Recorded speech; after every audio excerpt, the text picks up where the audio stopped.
What's going on, everybody? Welcome back to another day of the Daily Grind. I'm your host, 30NSG, and on today's show, we're going to be talking about the PlayStation State of Play yesterday, what they showed, everything that they showed. We'll go do a list of that. We're also going to go through.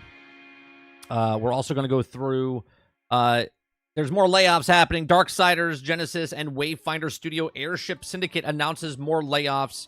We'll talk about that. We're also going to talk about Ubisoft cancels press previews of Assassin's Creed Shadows. That's not a good sign. And they've also obviously canceled their Tokyo Game Show as well.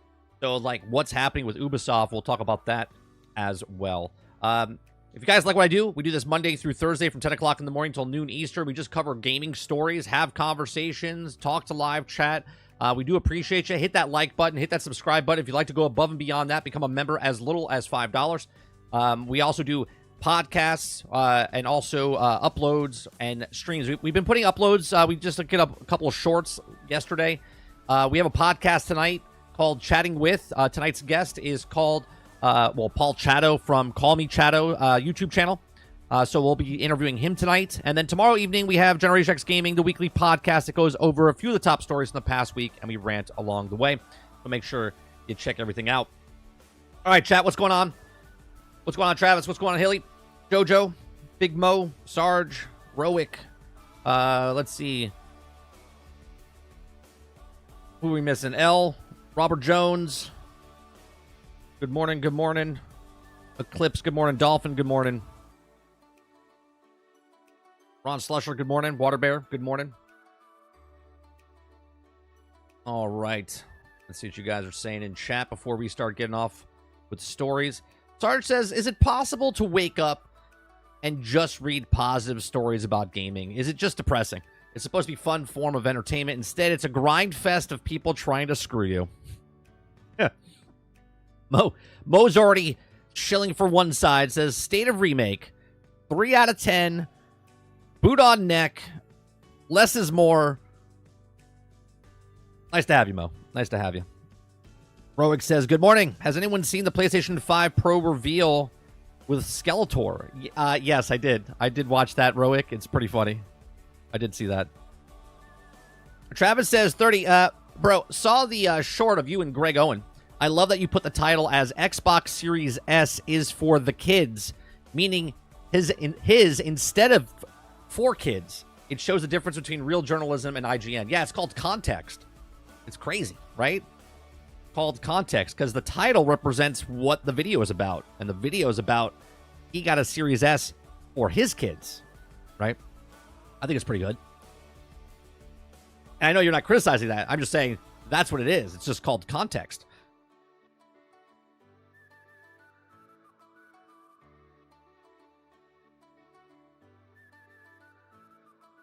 Let's see what you guys are saying.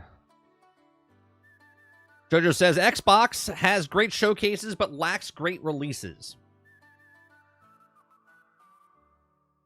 Ron says, State of Replay. Well, I just saw, like, talks about, was it Jeff Grubb? Talked about how they were supposed to vote the remake of Days Gone, but they didn't want to show it during that showcase. So apparently, it would have been too many remasters, right? Because I actually said I think they were going to show that based off of someone else saying it earlier in the week. I was like, maybe potentially because people want it. People wanted the remake of Days Gone, right? So they were supposed to show it, but then they didn't show it. Waterbear says, 30, y'all safe down there in Florida this weekend, y'all. You got your milk, bread, eggs, right? Well, the thing hits tomorrow. So the hurricane comes tomorrow. Hopefully, it moved a little bit more towards the west. Obviously, it's going to hit somebody. Right now, it's not going to really affect us. We're going to have gusts of 30 or 40 mile an hour winds, but hopefully nothing too crazy. But I appreciate it.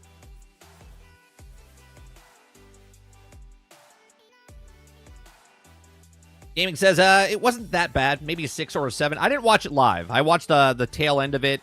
I watched the Ghost of Yote. That looks great. Right? This is also coming from somebody, I don't own a PlayStation 5, right? So everything that I saw, most of those games are coming to PC or Xbox as well. And then the games that are coming from for PlayStation, I don't have a PlayStation, so I'm not really excited, but I'm also not like disappointed what I saw either for the little that I saw and what I read. Deadly Dad Gaming says, I think everyone is just over these bland PS YouTube videos that have no soul, personality of wider gamer audience. They need to rethink the presentations and the way they engage with their audience. So what would you like them... Like, what would you like what in your head, what is the perfect showcase to show, right? Is it a balance of I'm trying to think of like CGI with gameplay? Do you want all gameplay? Do you want them to spend 5 minutes on each game of just gameplay? Would you rather them just shoot them out like they do? I mean, stuff like this, it's not like E3, right? Stuff like this, I feel like if it's a state of play, it's just, hey, it's like going to a morning meeting if you're in corporate world and like, all right, we're going to give you a rundown of what's happening, right? So if these are the things that we have coming to the console. So if you're interested in PlayStation, you might be interested in buying a PlayStation, right? Xbox does the same thing. Like, in your head, what is the perfect balance of what a state of play or a Nintendo Direct or an Xbox showcase is supposed to do?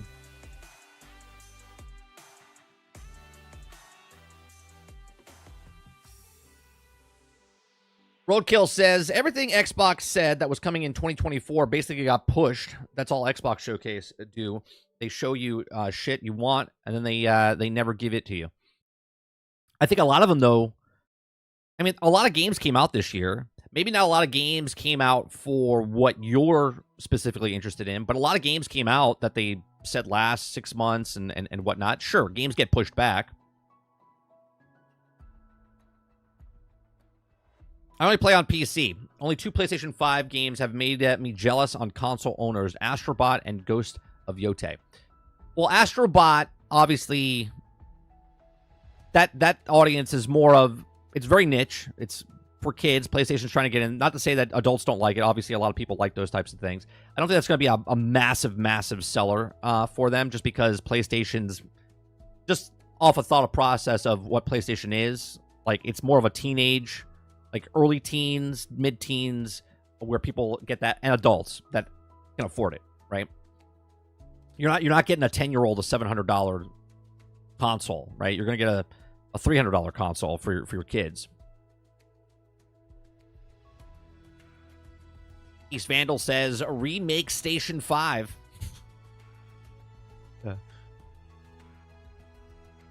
Sarge says, stop letting the suits run the show. It's a fucking obvious that's corporized nonsense, yeah. Tarnish of the Witch says, personally, for me, sell me on the platform. All but 3 games shown in the state of play were multi-plat. Where can I play those games elsewhere? Right. And they do this all the time, right? They get the okay to show you, like, it's on Xbox or it's on PlayStation. And then you find out after the show it's everywhere, right? That's marketing stuff. I don't like it myself, but it is what it is, right? Like, show me what you have coming to your console that you make. Right? First-party titles, exclusives that you're paying for that I don't like that they do. Like, show me those things.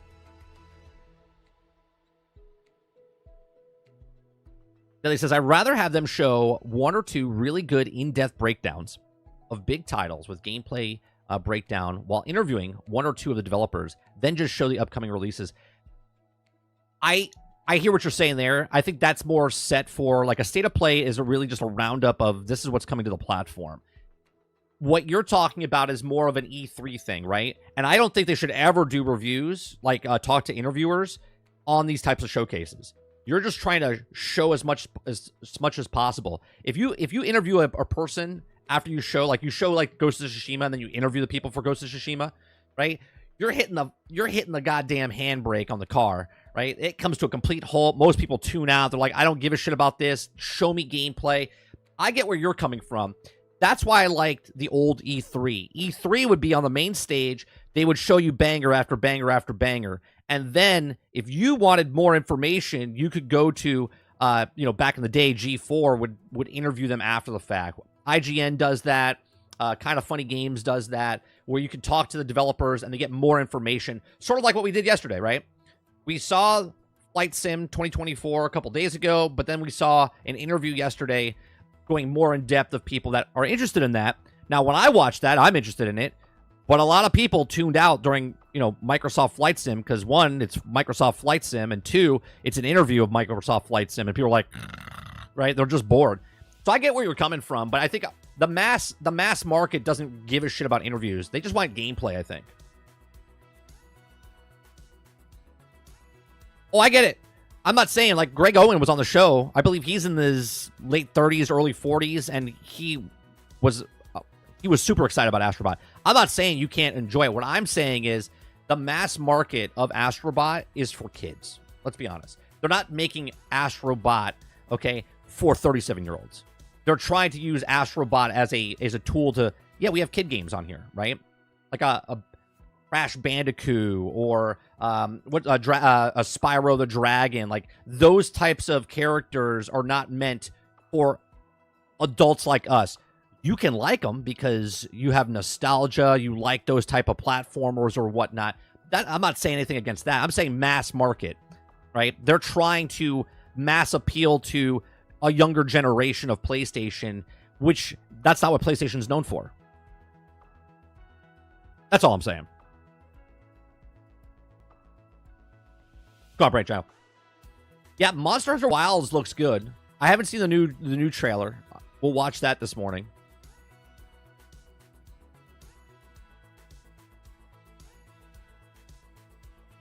Roadkill says, saying Astrobot is for kids is like saying every Nintendo game is for kids. No. If you listen to what I said, which obviously you typed that before I said what I said, you would understand what I'm... Like, context is everything. But go ahead and make blanket general statements. It's cool.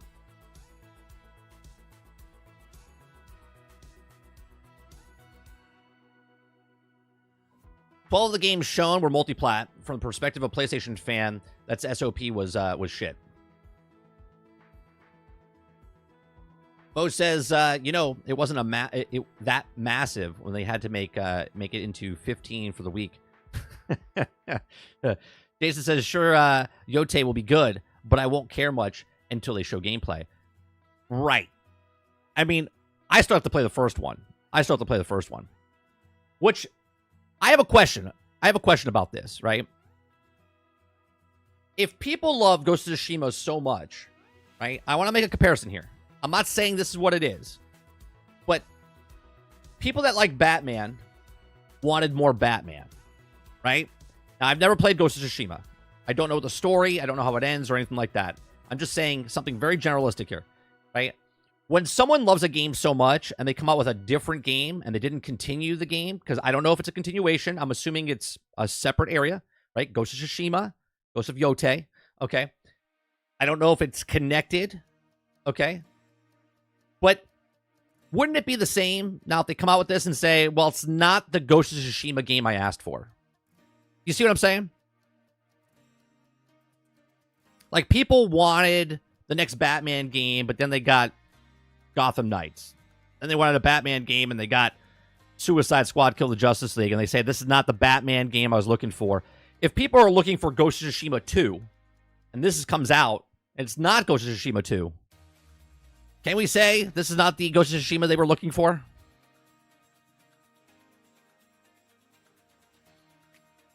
Is it just me or State of Play getting more crowded with games? Does that mean Sony's showcase are dead? I mean, I don't think so. I think the showcase is showing exactly that. It's a synopsis of what's coming to the system. So if you're a person interested in buying a PlayStation, all of these games are coming to PlayStation. And if you already are on PlayStation, they're telling you these are the games that are coming to PlayStation. I think the State of Play is doing exactly what it's supposed to be doing.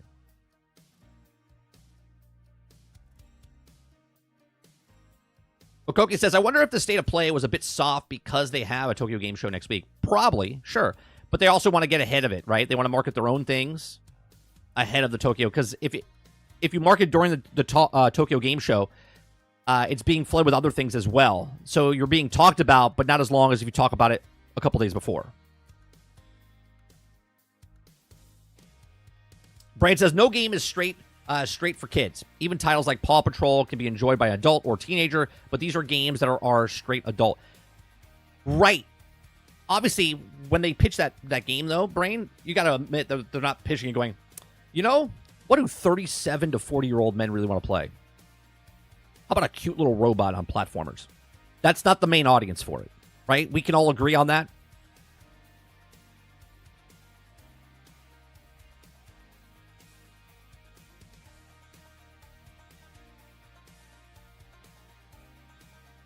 Butters Gaming says, I get so much stuff directly from the company's websites. Right. Today's day and age, you can get direct from the source.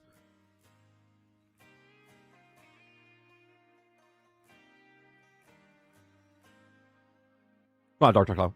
Dark Taco, sorry. Mumbled there. James says, Sony going after Nintendo fans. I think Sony needs to... and I'm saying this as I don't own Sony, but if I was a Sony executive and I looked at IPs from the statement from a couple of weeks ago when he says we don't have enough IPs and stuff, right? Astrobot is a really good IP, right? So you're looking to broaden your audience because you only have a certain amount of audience that's buying consoles. Okay, it's a saturated market. The highest point of just console gamers is between 250 and 300 million people that buy consoles, and that overlaps. So people that they're buying two of the consoles, they're buying either PlayStation, Xbox, Nintendo PlayStation, Nintendo Xbox, whatever it is. It's saturated. So if they're looking, right, Nintendo has a market, and I've said this from the start. Nintendo is like from birth to death, right? Your first kid's game system most likely is going to be a Nintendo of some sort, because those games are not, bloody. They're meant for kids, right? They're not graphical in any way, shape, or form. They're fun for the whole family. You get your bang for your buck out of it, right? PlayStation, from PlayStation 1 to PlayStation 2, was marketed more towards older kids, young teens, and then obviously those teens become adults, and then we have jobs and we have money and we still like the game. So then older gamers, that's why the average gamer is between 24 and 34. Okay. So I think PlayStation is trying to market towards younger people so they can start playing games on the PlayStation at a younger age, so they get more clientele as they get older.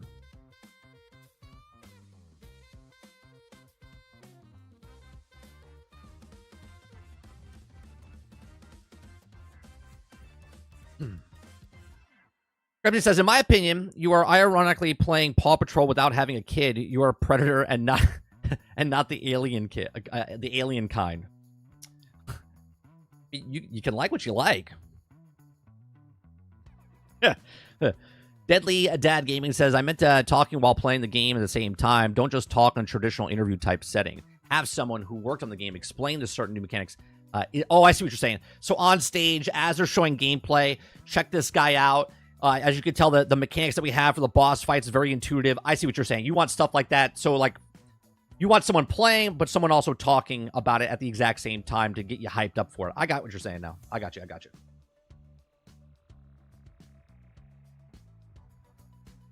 Roadkill says, David Jaffe had to quit after because it was too hard for him. So I can imagine little kids playing this shit is hard for me. Some levels are already rage quitting. I did see that clip he was talking about. He said that games should be more open up to everybody, where he said at the end it's like super hard, like the last stage or whatever is like super hard, and he's like, I don't want to play. I mean, each their own. You're never going to satisfy everybody. There's always going to be people that push to make themselves better at something, right? And then there's the people that are like, I don't have time for this shit, and they're like, I don't want to sweat. So you're never going to get that 100%.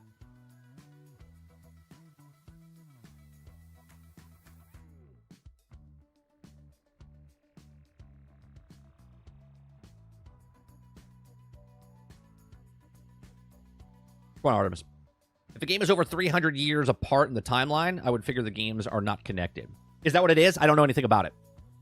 What I'm saying about Ghost of Yotei is that people complain that this is not the Batman we're getting, right? Ghost of Tsushima is, like, very popular. People loved Ghost of Tsushima, okay? Sold well. Sucker Punch is, like, on the map now as one of the better studios to make games. And now they made this game, which could be just as good as Ghost of Tsushima. What I'm saying is when people want something more and then they don't give it to them and they give them to something else, isn't that the same thing? Can't people complain and go, well, this is not my Batman game that we asked for, right? Or is it because if it's a good game regardless, then you just don't care about that, right? Chris Coleman says, PlayStation fans don't only look for PlayStation games. Multi-plat owners look for PlayStation-only games because they need to justify the multiple hardware they own. SOP was great for PlayStation mains who play all games on PlayStation. Sure, the state of play, I think, is... State of Play, Nintendo Direct, all that stuff, I think, is exactly what it should be for these smaller, once-a-quarter type of thing to tell you, hey, this is what we got going on. If you're interested in a PlayStation, then all these multi-plats are coming over, right? They're also going to be on us platform. And we also have our first-party titles. And we have VR. And we have... Oh, it says it's set 329 years after the first one. Okay, so there you go. So this is not the Ghost of Tsushima game that they wanted. Is basically what people can complain about.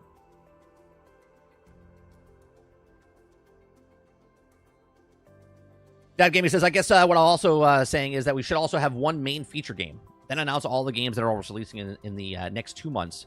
Don't fill it up with a bunch of other junk ads. Well, I agree to a part of that, right? I think that if your game is not ready, if it's not ready for prime time, then don't say anything about it, right? We see so many games that are being announced or shown, and I'm not saying because of yesterday. I'm just saying in the past where they show a game, they show something, and then it doesn't come out, or it does get delayed. Even Starfield, when they said 11/11/2022 or whatever, it was supposed to come out, and then it got pushed back to 2023. It's like they had a hard lock-in date, and then they changed it, right? Right now, we're going to talk about it, right? Shadows is coming out next month, or 2 months, right? November, right? Or is it? Like... What are they doing with this game all of a sudden that all of a sudden now it might get pushed back? Now, I'm not saying it is getting delayed, but we're getting closer and closer to the release date, and now we're seeing stuff where they're pulling stuff from previews and stuff. So what's going on there?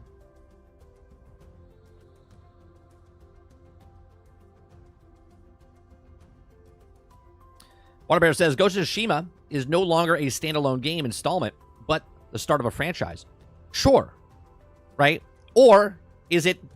do they make a Ghost of Tsushima 2 down the road? Do they make a Ghost of Yotei 2 down the line, right? Which is smarter, in my opinion, than just sitting with one franchise. I'm just putting it out there as the people that say this is not the Batman game I'm looking for because the company went a different route or a different way. This is the same example. Same exact example.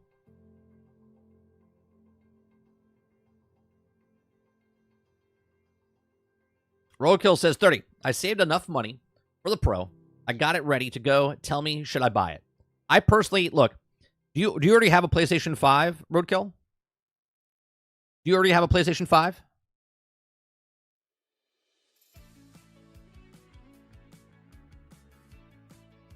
If you already have a PlayStation 5, I'm going to scroll down just if you're answering, right?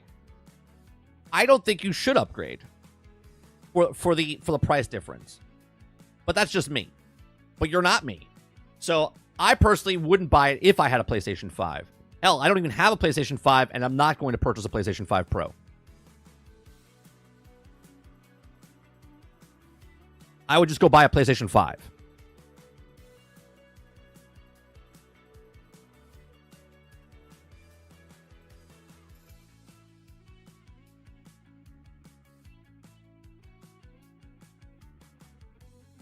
Brainchild says, for sure, I feel like there was an odd group because console gaming became mainstream in our lives. So all games we feel we should weigh in on.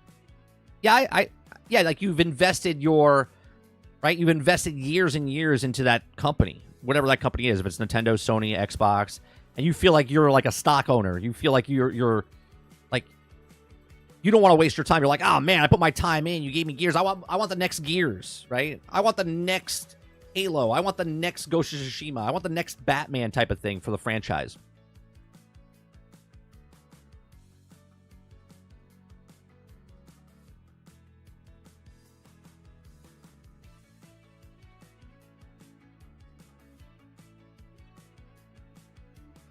Come on, Sin. Sin says, I was playing Paw Patrol because it was an achievement machine. Ain't no shame in my game.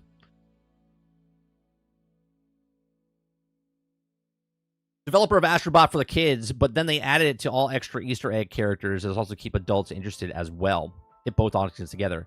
Yeah, look, I'm not saying Astrobot is just for kids. What I'm saying is that PlayStation's making Astrobot to push more towards that clientele. Right? Make games for the younger generation to bring them in so they're only going to get older. Bring them into the ecosystem.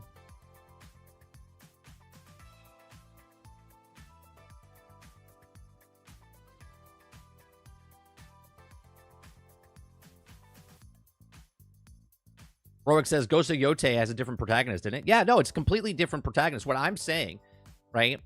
Because people love, my example here, Roic, about this is not my Batman game type of example, is you loved Batman so much, you want the next Batman sequel, right? Right? You want to play more of Batman, okay? If you like, what's the guy's name? Jin, right? It's Jin in Ghost of Tsushima. If you wanted to play more Jin, and now they're coming out with Ghost of Yote, you could be like, well, this is not the Ghost of Tsushima I thought was coming. I wanted Ghost of Tsushima 2. Not taking anything away from Ghost of Yote. Taking nothing away from them. All I'm saying is when people look at this and go, I was hoping to continue the story. And again, I haven't played it myself, so I don't know. Okay. But it's the exact same thing.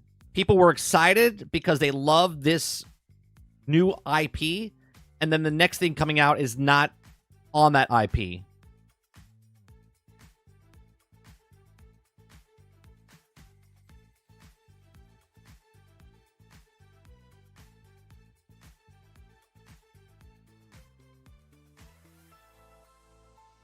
Krebsy Gaming says Ghost of Assassin's Creed, Yoshima, Valhalla, Unity 1 is franchise name, and other than the name entry, it's also seen as Ghost franchise being handled. Sure, and it might connect really close, or it might do exactly what Assassin's Creed's doing. God, I'll be honest with you.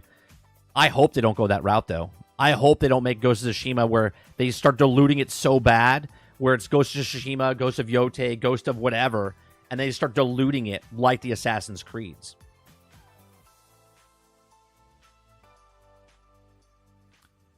Because if it's the same premise, again, we don't know anything about Yote. We know nothing about it, okay? They show us more gameplay, and if it's just the same type of stuff as, like Ghost of Tsushima, Ghost of Yote, and they have a mount now, or a different mount or something, right? Change the mechanic just a little bit. But then the next one comes out, and it's Ghost of... That starts to dilute. I hope Sucker Punch doesn't look at it and go, yeah, we should do what Ubisoft is doing. Because that ain't working very well for them.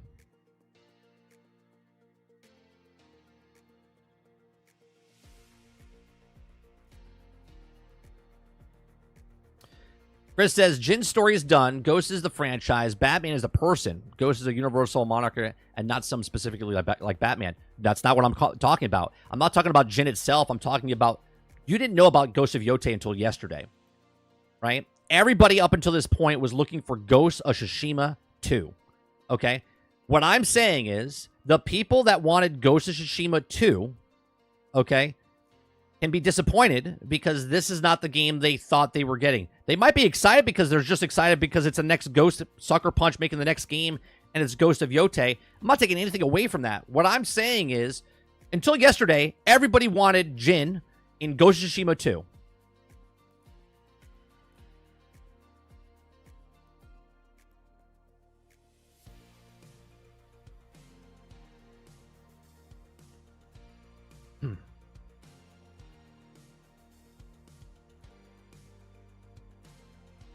Dark Taco says, Mike, if this game was called Ghost 2, bro, let's be real. They wouldn't care. They wouldn't be happy because she's a woman. I didn't even bring up anything about a woman. I'm just saying that the people that are looking at this going, I'm excited that Sucker Punch is making a game, but I'm not excited because it's not the continuation of the first game, right? That's all I'm saying.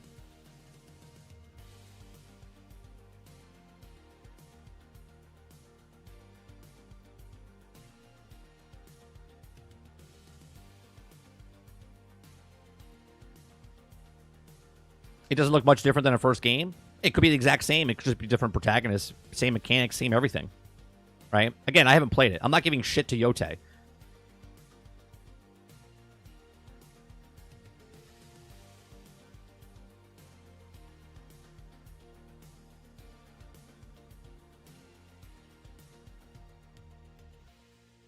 Dark Taco says his story was done, though.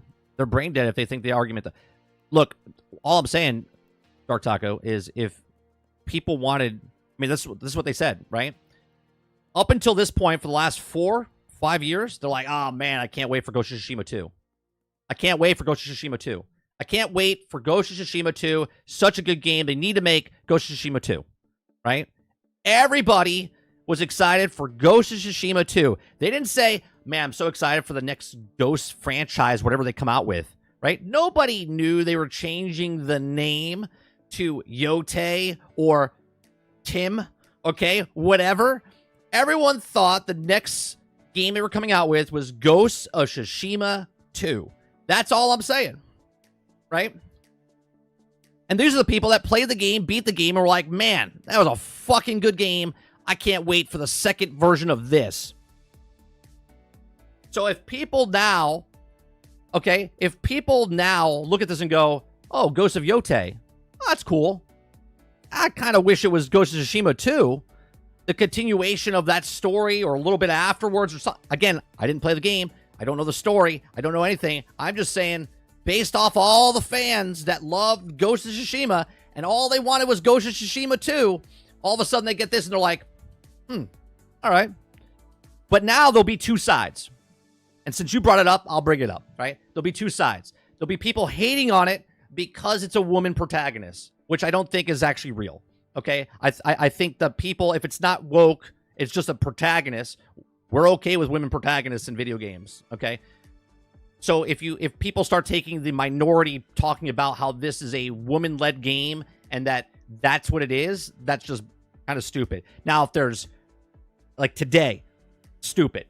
If there's stuff leading up to it, like what's happening with Ubisoft's Assassin's Creed Shadows, and there's evidence of stuff like this, if their name is associated with stuff like this, then you have an argument, okay? But as of right now, it's just the next sequel of the game.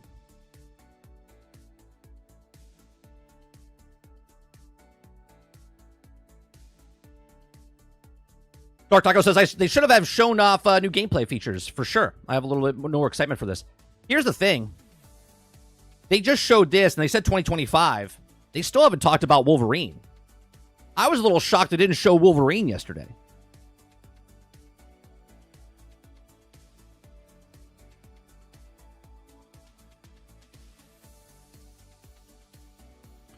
Waterbear says, 30, Sucker Punch is known to do this with their games. Infamous Second Son made references to Infamous 2 in a different way, like using certain settings, takes place in the same city, etc.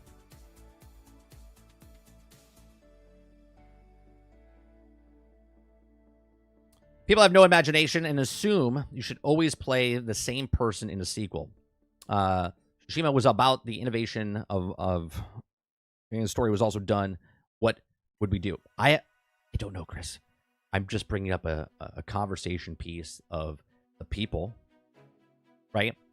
Take that same attitude, what you just said there for that game, and now take it from Batman series, the 3 franchise games, and then they made a Suicide Squad game, trying something different. People didn't like it, okay? But then it's the Suicide Squad game, and people are like, they have no imagination. You're right, they have no imagination. They went from a Batman game, a Batman game, a Batman game, okay? And then they tried something different with Suicide Squads. They failed miserably, okay? The story was still good, but the gameplay and stuff is bad. And now they're potentially going back to a Batman game, right?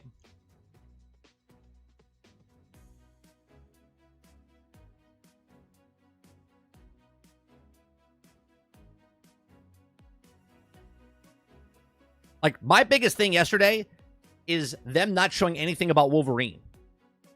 Like, you could be the magician and go, look, my thumb is falling off. Look at that. You see that? Woo! Look at Ghost of Yote over here. See that? Look, there's my thumb. Well, let me connect it. Look at that, right? But where the fuck is Wolverine? It's been like 4 years. Where's that at?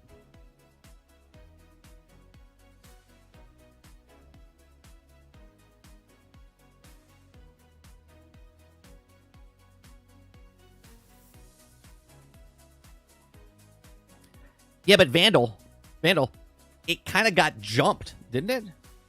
Like, if they're doing the one game a year type of thing, like, they've been really quiet. Besides the leaks that happened, was that last year? Late last year? Or was that early last year? Was that early 2023? Or was that late 2023?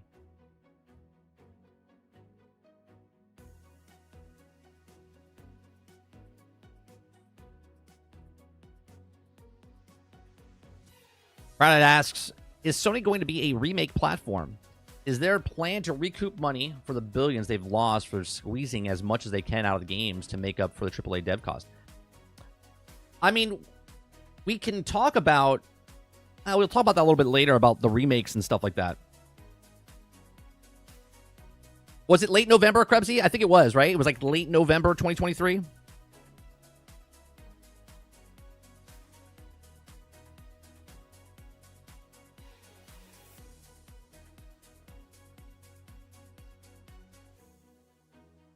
And I'm not talking shit about Wolverine. I'm literally wondering, like, where's Wolverine? What's happened to Wolverine?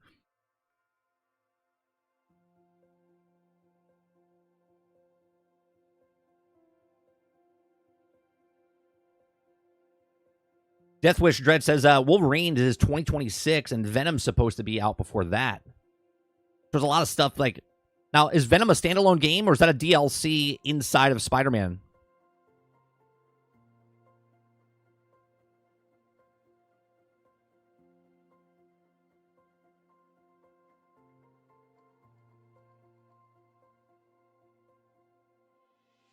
These leaks didn't look good. They're probably reworking Wolverine. But those leaks were like early alpha stage. So.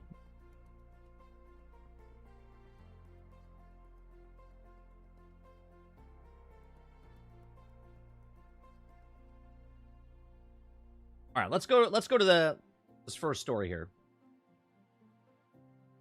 Let's talk about Ubisoft.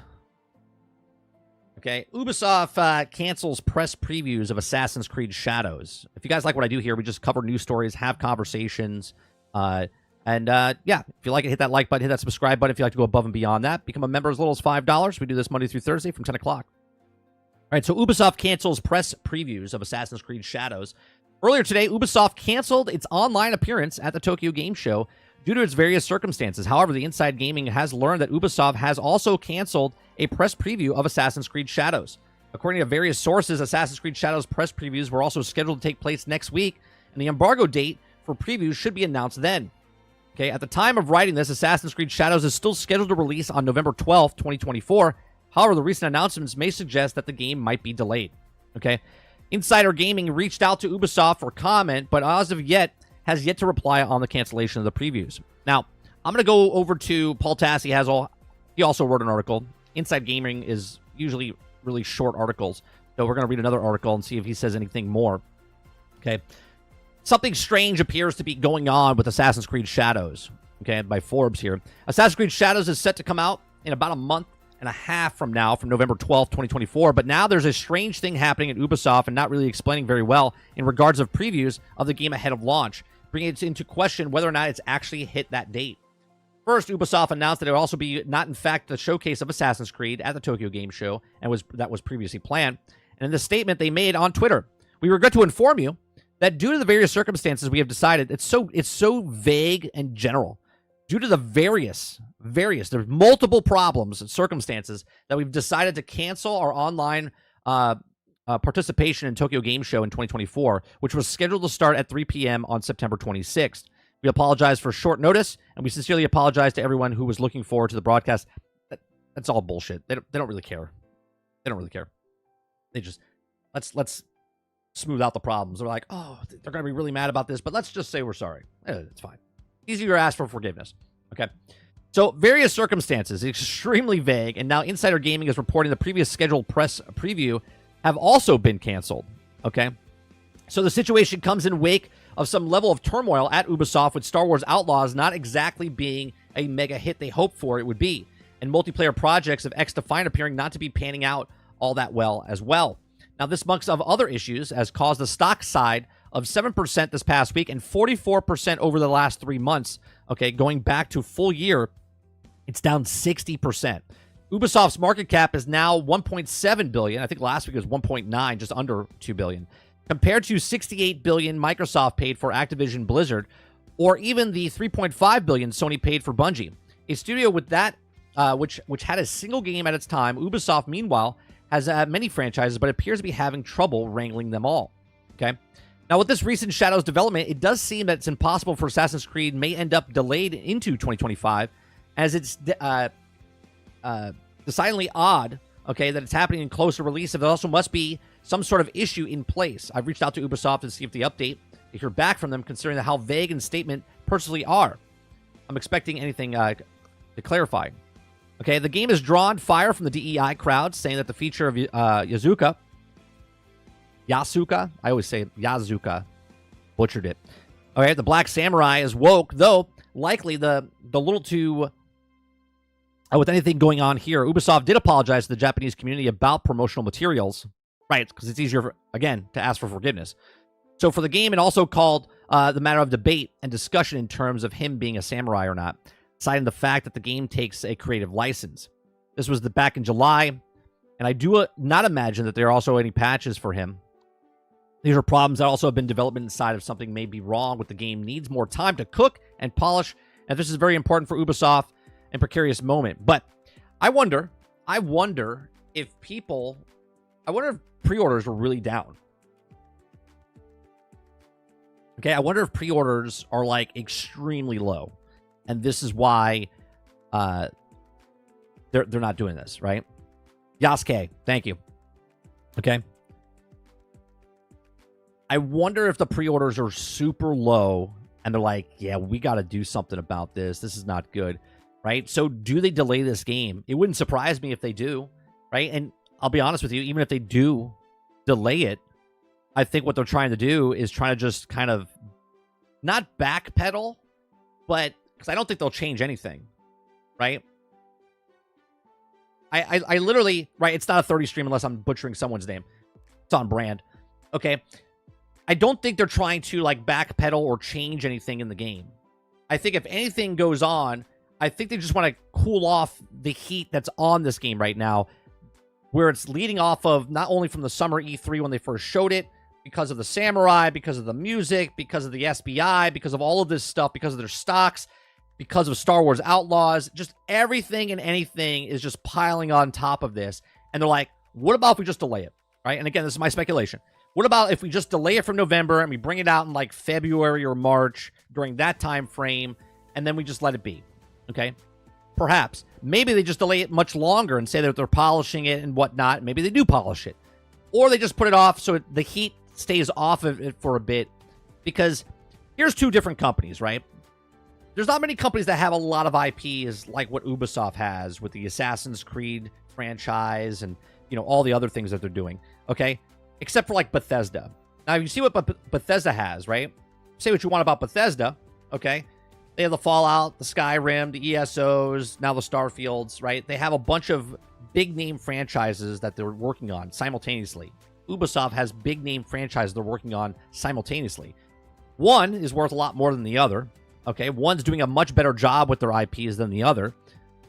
Ubisoft is getting lost in the weeds here between the SBI stuff that they've involved themselves into, trying to make their, tanking their company, if that's on purpose or not, for buying private or not.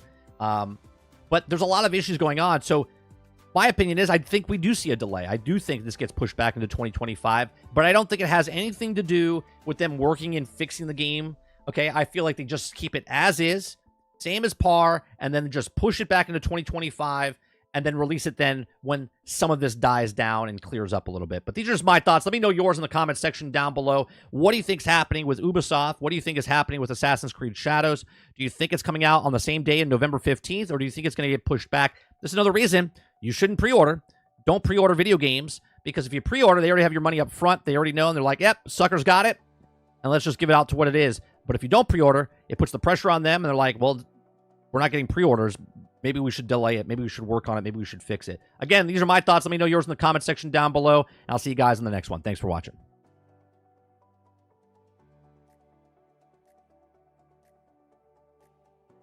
I just want to make it clear, Roic. I don't know if pre-orders are low.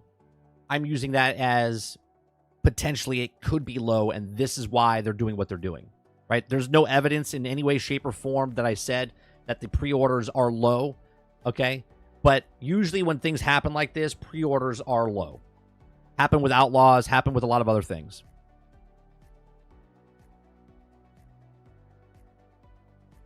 Maybe they're just shutting up until release. Potentially, which is even worse, though, Jones. If they don't start pushing advertisements and stuff for this game, okay, and they don't want to show anything about the game, that's even worse in my opinion.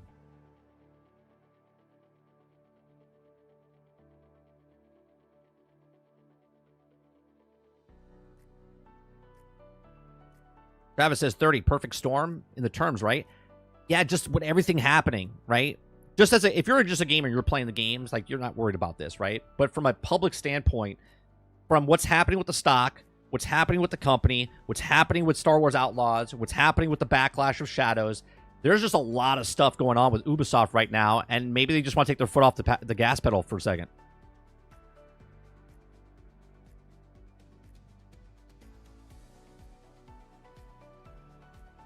Altern says, I think it will still get heat. Looks like Suicide Squad killed the Justice League. They delayed it, but still got heat. And more from 7GN. Well, I think they would have gotten more heat. Again, hindsight's 2020, Altern, but you're absolutely right. They still got heat, but would they got more heat, right? Would they've got more heat because they put it on the back burner. People were like, oh, they're still working on stuff, but then obviously they didn't, right? Obviously they didn't. Hence why I said Assassin's Creed Shadows. If they delay it, they're not working on it. They're just kind of trying to take the heat off of it.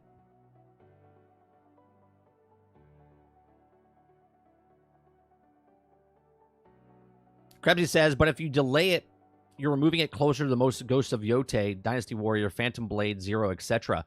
Well, we don't know when Yote is launching. You know what I mean?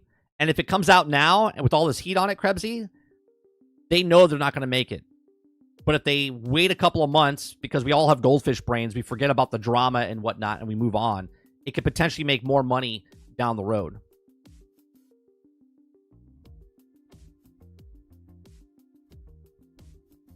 What's going on, Drummond? Going good so far. Going good so far. Robert Jones says, no delay, no changes, just less press, in my opinion. So you think they're staying? November 15th is still coming out. Not going to get delayed. They're staying with that date. I hope it comes out and I hope people enjoy it. But I'm staying away from it. I haven't bought an Assassin's Creed game in almost a decade. Kylo says what you said is spot on. Let's get away too many eyes on it with all the recent news with the event being in Japan, and well, it's just another layer. Right, I just think it's too much. Mokoki says, I think they are also freaked out about how bad the backlash is and has been from Japan, Japanese gamers. Not a huge market for them, but they might also be trying to fix the PR nightmare. Right. Not saying anything, but also, again, it's not delayed yet. It's still coming out November 15th. I'm saying I think it will get delayed.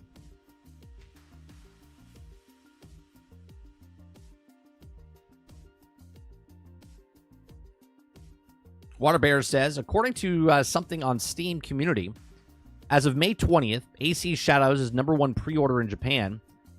And Germany #6 in the US. Well, here's the thing about pre-orders that say #1, #6, whatever. What is that number? Without numbers, Water, saying #1 means absolutely nothing. Because #1 could be 10 pre-orders, and #2 could be 9 pre-orders, and it's #1. It could be 100 pre-orders, okay? Not in the millions, not in the 100,000s. Like, we don't know that number, so we have no idea. So telling us what position it's in, we have no idea what it is.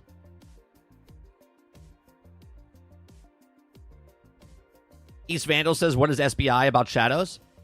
Just what the news and stuff is saying about it, right? Because of the samurai, right? Because of the DEI type of stuff, right? That's what it is. If it's true or not, Vandal, that's what the marketing and stuff is being tossed into. Hence why I say I think this is why they delay it. Dark Taco says, Mike, if you were an Ubisoft CEO, what IP would you prioritize right now? I think their outpost is just absurd. Output is just absurd, and they need to double down on something great and relax a little bit. I would have, well, first of all, if I was the Ubisoft CEO, I wouldn't do what they're doing as far as pushing the SBI type stuff in the company, within the organization. I would just let the developers make games. Okay? From that point of view, then I would just make games based on the games itself, not trying to hit check boxes and whatnot. So if I wanted to make a Chinese woman or a Japanese woman, or if I wanted to make a woman in Star Wars Outlaws, then I wouldn't promote the game as, well, this is the first female, blah, blah, blah, blah, blah. I wouldn't do any of that. I would just show you gameplay, show you the stuff. Like, I think Star Wars Outlaws should have been delayed 1 year. Come out, be a much better game. I think Avatar Frontiers of Pandora should have been delayed 8 to a year, right? 8 months to a year. Fix it, make it better, right? And put better quality out there. But that's not what Ubisoft does. Ubisoft puts stuff out. They're like a movie studio. Put as many out there as possible. If one's a hit, we're good. So I wouldn't even focus on an IP. I would focus on making just better games and not broke, buggy, and unfinished. I would make a game, sell a game. Take Ubisoft out of the picture, right? CEO of game company. Make game, sell game.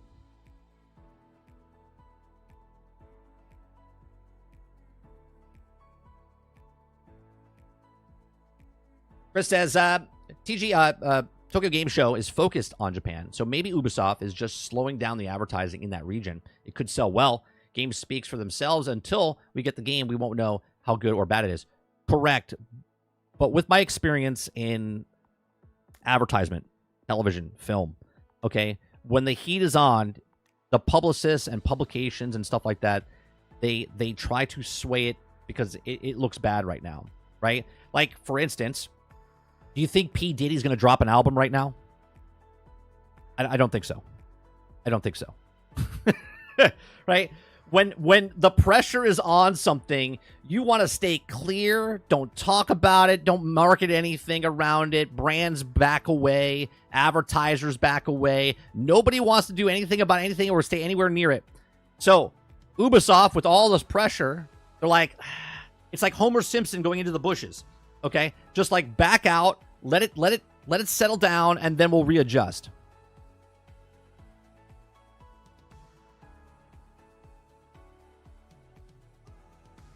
Water says, I have an insider who works at the higher traffic game stores in one of the most populated places in the U.S., and they have 27 stores in the area, and they've been told that 41 pre-orders for Star Wars Outlaws. Now, I'm sure there's a story that Star Wars Outlaws was on a high up chart for pre-orders. Okay, let's say it was number 5. You see what I'm saying? Now with that number, and if it's at number 5 or number 6 or number 10, you're like, okay, well, that's terrible.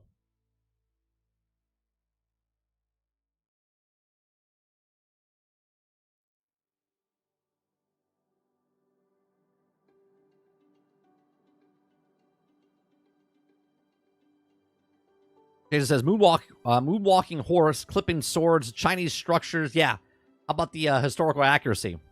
Yeah, there's a lot of stuff. I watched that video with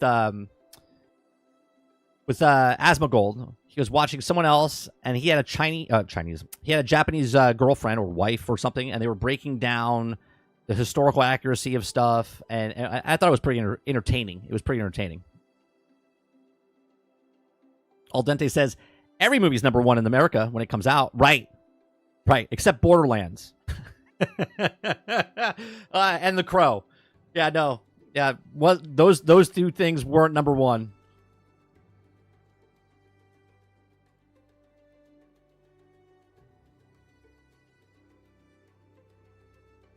Chris says, SBI and DEI mean black or women.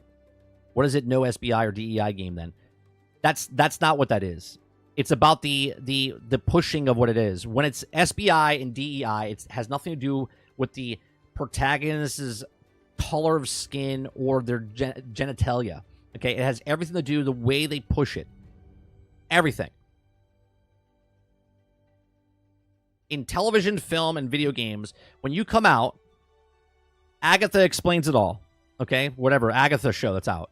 They didn't market it as, oh, this is a MCU show. They marketed it as it's the gayest Marvel show ever, right? That is the difference between SBI and DEI, okay, and just marketing the show for what it is. Market the game for what it is.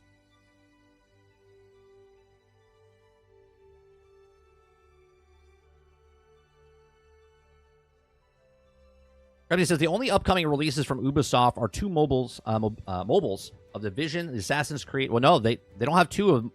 They canceled one of those, right? They canceled one of those Division games.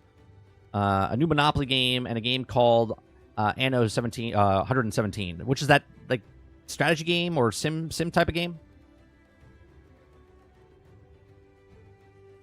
Jesse Max says 30. Did you know that AC Shadows actually went to Japanese government? I didn't.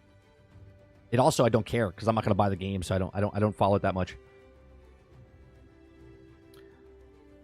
Travis says 30. The fact that 80% of it is about politics and not gameplay is worrisome. Right? Just make a game, sell a game.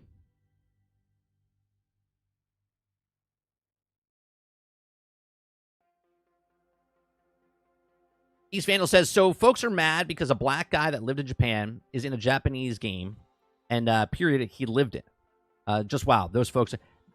That's not why. See, and this is the 30,000 foot up ahead, right? That you're looking down and seeing the broad generalistic of it. That's not what it is. People that are in Japan have a lot of culture, and they don't like when something comes out and says that it's authentic, and then it's not authentic. There's a massive problem from the country, the region, okay, for the game itself, okay? Then there's other things that Ubisoft was doing as well, where they're trying to sell official stuff, and it was from another person's product, IP, okay? There's a lot of things going on. It's not just people complaining that there's a black guy that lived and he's a samurai or wasn't a samurai. But sure, if that's what you want to go with.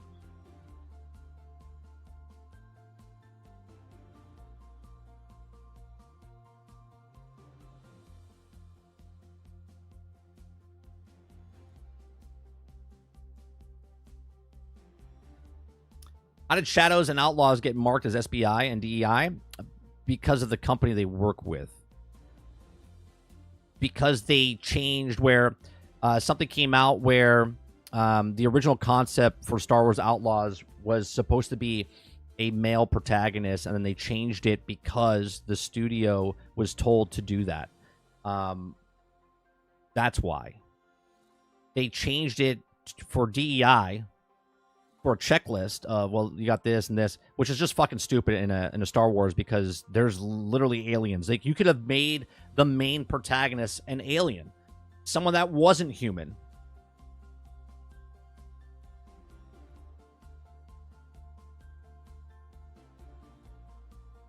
And on top of that, you have the actress, Umberly, as an activist now, right? She's an activist, just like the other people that market their games and stuff and movies. So yeah, that's why.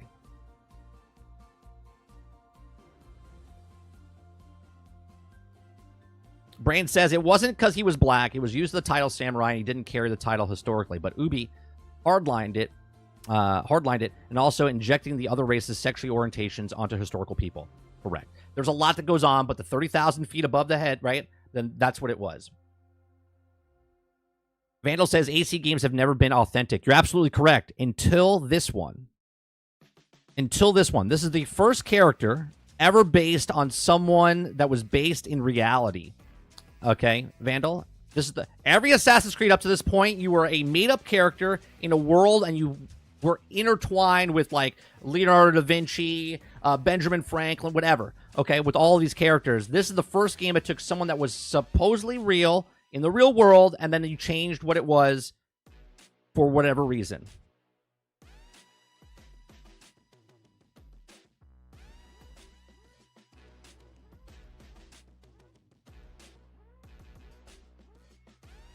Dolphin says, Nat 30, they had wrong flags in the trailer. Chinese lettering was found instead of Japanese. They pissed about a lot. Yeah, there's a ton of shit that's wrong with it. And see, look, I'm a white guy from America. I don't know anything about that culture, about what it is, right? But if someone was making a game about my stuff and they did it completely wrong and they said that it was authentic and it's anything but authentic, how can those people not be pissed off, right? Maybe you guys individually don't give a shit, but the actual region and the people that have culture do care.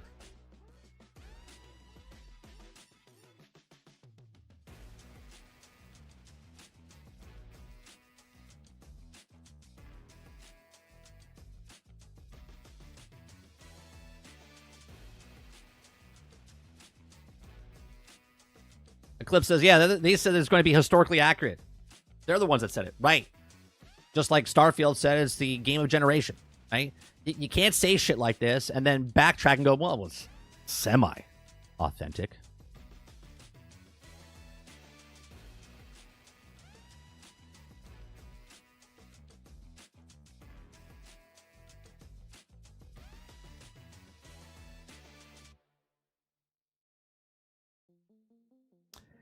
Japanese make non-authentic games and other media like anime themselves. Gender swaps, alternate rules, etc. AC is not historically accurate, except this one. See, this is where you guys are throwing it out the window. You guys are taking... Context is everything. Context is everything. Every game up to this point was not authentic. Never been accurate, never been anything, made up characters. Okay? If you want to move the goalposts... Okay, because you want to make an argument. The argument this time is because they said it is the most accurate. They took a real character, put him in the game, made liberties of changing this character in their culture. That's the people that have a problem with it. Not the 13-year-old or the 17-year-old in Detroit or California, okay, that has a problem. The people that have a problem with it is an entire region of a population of an area, okay, that has problems with it. Do I have a problem with it? I don't give two shits about it. I ain't buying it. I wasn't going to buy it if it was super authentic. I have no interest in Assassin's Creed. I wasn't going to buy it because it's SBI or DEI. I wasn't going to buy it regardless. I have no interest in an Assassin's Creed game.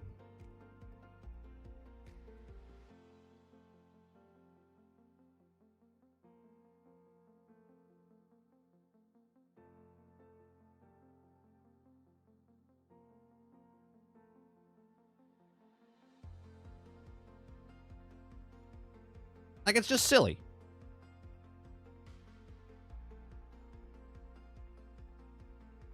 All right, let's talk about this next one.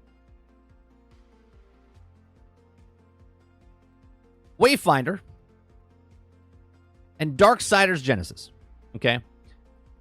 More problems happening. Okay? You guys like what I do here? We just cover news stories, have talks and conversations about news articles that I read for the first time on stream with you all. Then I have my thoughts and opinions on the article and the article itself. If you like this, hit that like button, hit that subscribe button. If you'd like to go above and beyond that, become a member as little as $5.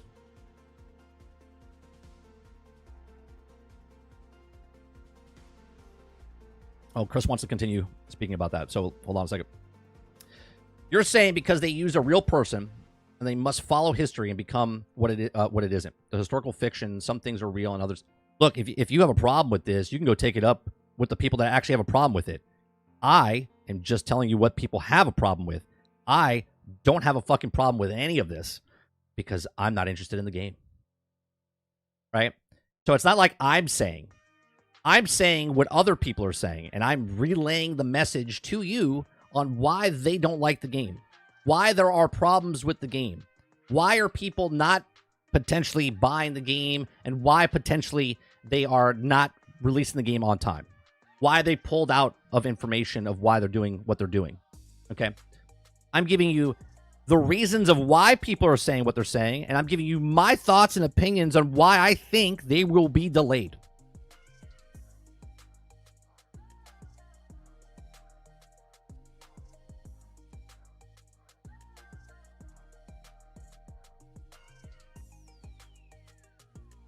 What was the other problem? Wasn't there a movie that was made about Cleopatra? And then Egypt had a problem with that because they changed the ethnicity, right? They said that Cleopatra was black, and the historians in Egypt were like, she wasn't black. She wasn't white either, right? But she wasn't black. And then the person that in the interview said, I don't care what Egypt thinks. Imagine making a movie, a show based on a thing, and this whole region's pissed off that you did it. Okay? That you made it. And then you're upset that they're upset.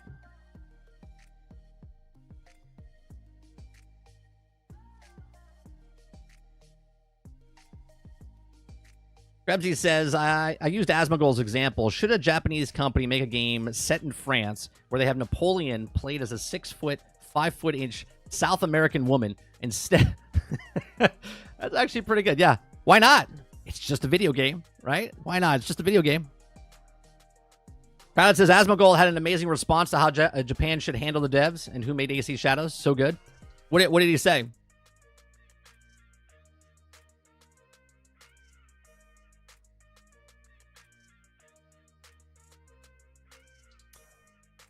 Yeah, it says the switch from functional microtransactions to cosmetic only might be a backfiring on them also.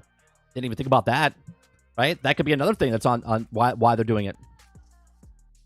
Maybe why they're rethinking stuff.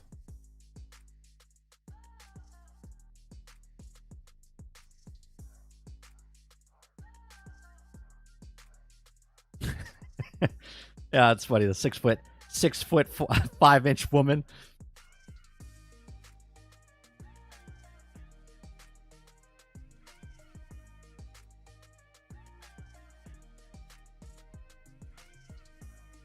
In more positive news, Zelda Echoes of Wisdom is getting rave reviews. What did 7GN give it? Did they give it a 9? Did they give it a 9? Usually they give Zelda games a 9. 9 or 10.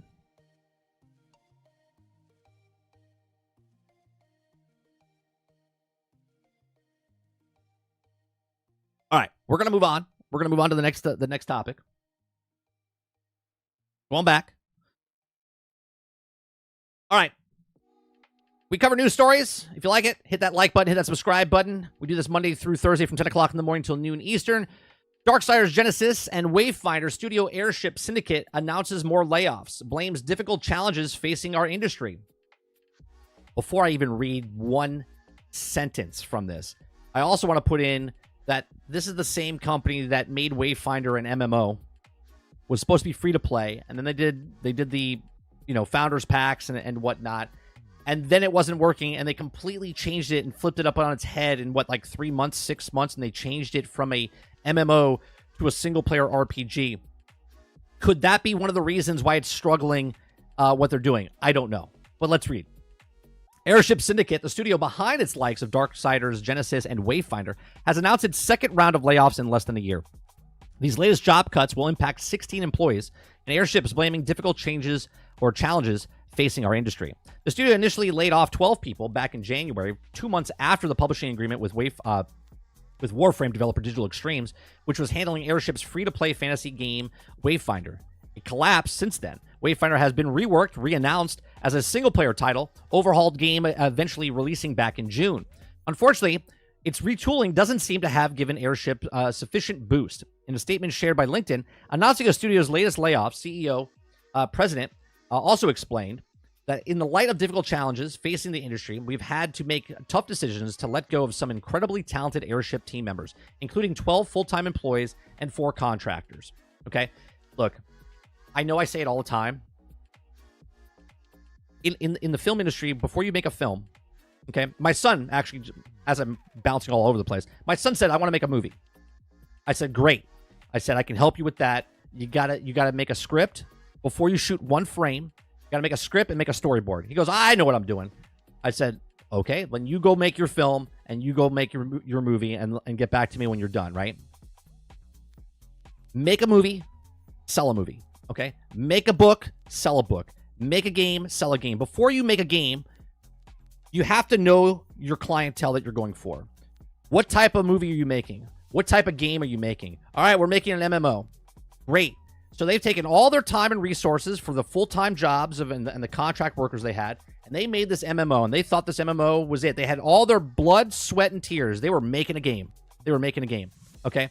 But the problem was they weren't making a game. They were making microtransactions and whatnot in that game, and it didn't work out. So then they had to uplift the entire company, change on a dime, pull that handbrake, make that U-turn like Magic did, checking the steering wheel column, okay, while he's doing it, okay, almost crash, have to let go of people, and they changed it into a single-player RPG. And now they're like, well, it's just not working out for us. That's because you put your blood, sweat, and tears into making a game that you didn't have full confidence in. And if you did have full confidence in it, because you weren't making a game, and I'm being very, very, very generic when I say this, okay? You weren't making a game. You were making a game to sell microtransactions, okay? Now you're making a game. Now you need the game to be sold and make money from it. But people have already moved on. It's a very competitive market, okay? Everything is a very competitive market.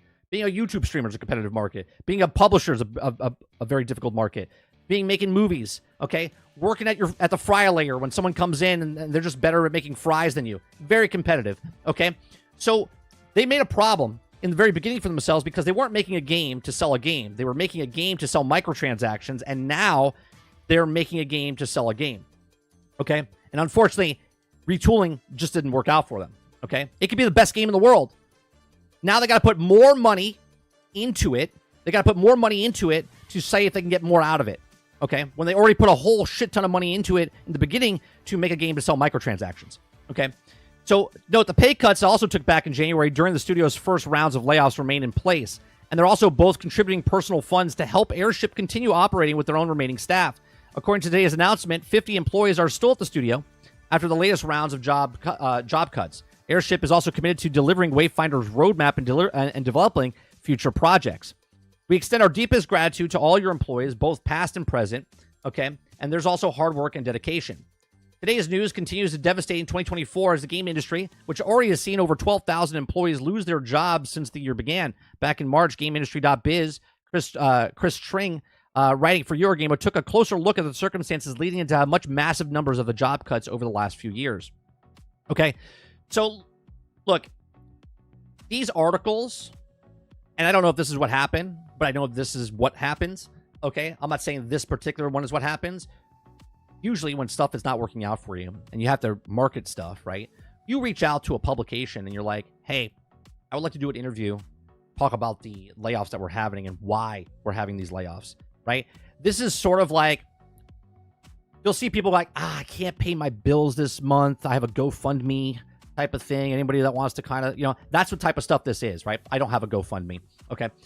But that's what this is. They reach out to publication. The publication makes an article about them. The article says why they're struggling, what was the cause, to get people to go, oh man, that sucks. You know what? I'm going to support these guys. I'm going to go check out their game, right? It's a form of advertisement, right? It's not a good advertisement. It's to show that they're working hard. They've saw the flaws in their ways of making an MMO, charging for microtransactions. Instead, now they made a game, sell a game, okay? But it's a little too late now. Right now, they got to put more money into it. They're losing money. They said they still have the pay cuts in place. It's almost like this, sort of like what Bungie did with the Eververse. Well, if you want more stuff like this, you're going to have to buy more microtransactions in the Eververse store, okay? Because if you want more stuff like this is how we made it. Not that they made millions of dollars, hundreds of millions, billions of dollars from selling the first game and the second game and the expansion pack and all of this other stuff. Now they just needed a little bit more. It's that friend that comes back to you and says, I just need another $5. Can you lend me $5? Right? That's exactly what happens. Okay. I feel bad because leading up to Wayfinder's release last year, or the early access of it, okay, I was like, it's actually pretty good. But then when I played it and then I saw it was free to play, and then they were doing, they kind of stretched it out. They said it was going to be a free to play, but they're going in early access. Okay. And then they had a problem. Then they switched it in early access to what it is today. That shows me that they're not confident in the product they have. So, unfortunately, that's the way business works, okay? Even if they show full confidence in the game now, first impressions are everything. And your first impressions where you were making an MMO and now you've changed your ways into what this game is, but how do I know that you're going to continue to support it? The roadmap that you have? So there's a lot of questions about this. People are looking at it going, well, do I really need this game? It's just yet another game that's like any of the other game else. Last night, you guys were telling me that Wayfinder's like Diablo, right? It's another Diablo type of game, right? But these are just my thoughts. Let me know yours in the comments section down below. What do you think? Is Wayfinder going to make it? Is Wayfinder going to find a groove? Are they going to continue supporting past the roadmap that they already promised? Right? Because the roadmap doesn't really mean they promise anything. They can just shut down tomorrow because they just can't afford it. Okay? Where do you think it's going to go? Let me know in the comment section down below. Let me know in the live chat. What do you think about Airship? Do you think they're going to make it through this? Or do you think it's going to be another studio that gets closed down? Or do they, stop working on Wayfinder? It's a single-player game. Do they move on to something else? Let me know in the comment section. Please make sure you share, like, subscribe, and if you like what I do here, check out some of our other videos. Thanks for watching.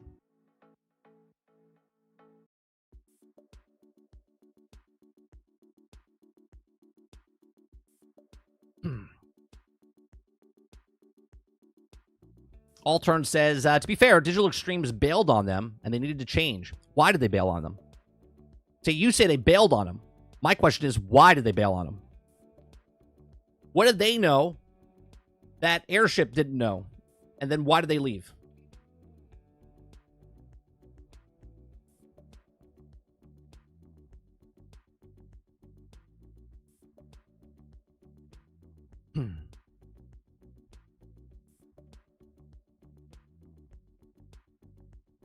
Kylo says, company I work for just laid off like 50 people. Where's the article for that? Just another day. You can call a publication up and let them know. They'll write an article for you.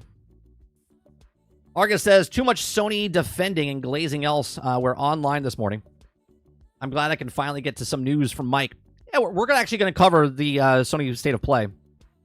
But we try to just talk about the stuff we're talking about in the article,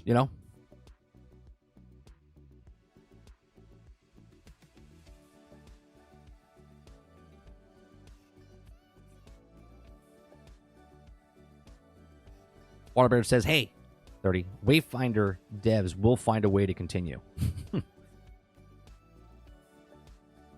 I think Airship closed a lot of their plushies at the same time.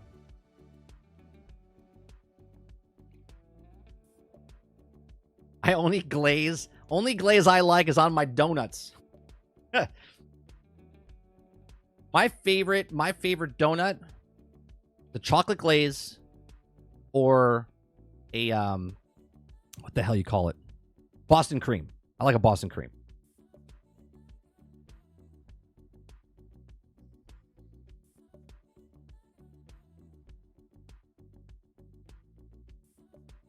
Ron Slusher says, Wayfinder just needs another rebrand. No, it's not an Eclair.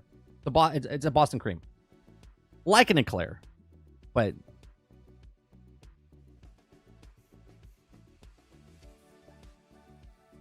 Jax82 says, I'm not sure if Wayfinder has a future at this point. To go from a founder's pack to now, it's not working. And this is the biggest problem, right? They had a plan. They followed that plan, and then that plan didn't work out for them. But again, they didn't make a game. They made a game to disguise it as a microtransaction store.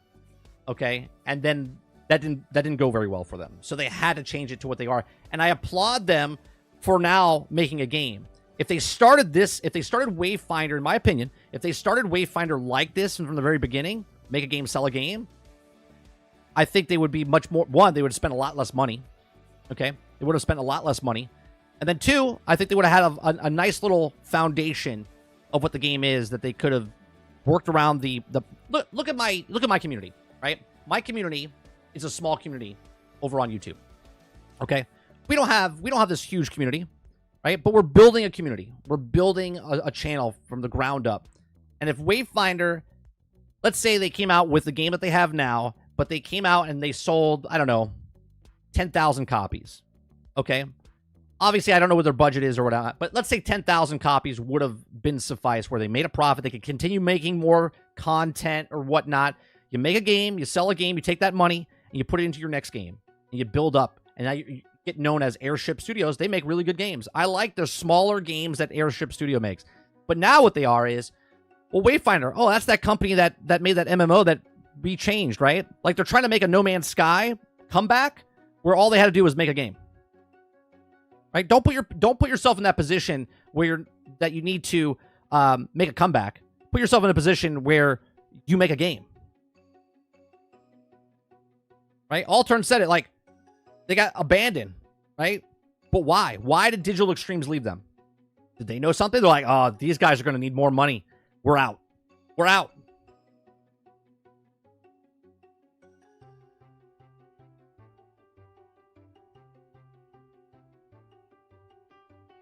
Roic says, I maxed out character in Wayfinder. Really grindy. It's also end. You also grind for 6 to 8 hours per part rank up. And you need like 4 parts, and you rank up 5 times. But is it fun? Is it fun the way they did it? Or can you feel the remnants of what Wayfinder was as an MMO? Or is it reworked and I haven't played it since it wasn't an MMO. Okay, I played it early, the demo, before it even, or the beta, before it came out. Right, so we're talking like a year ago. Year and a half ago I played it.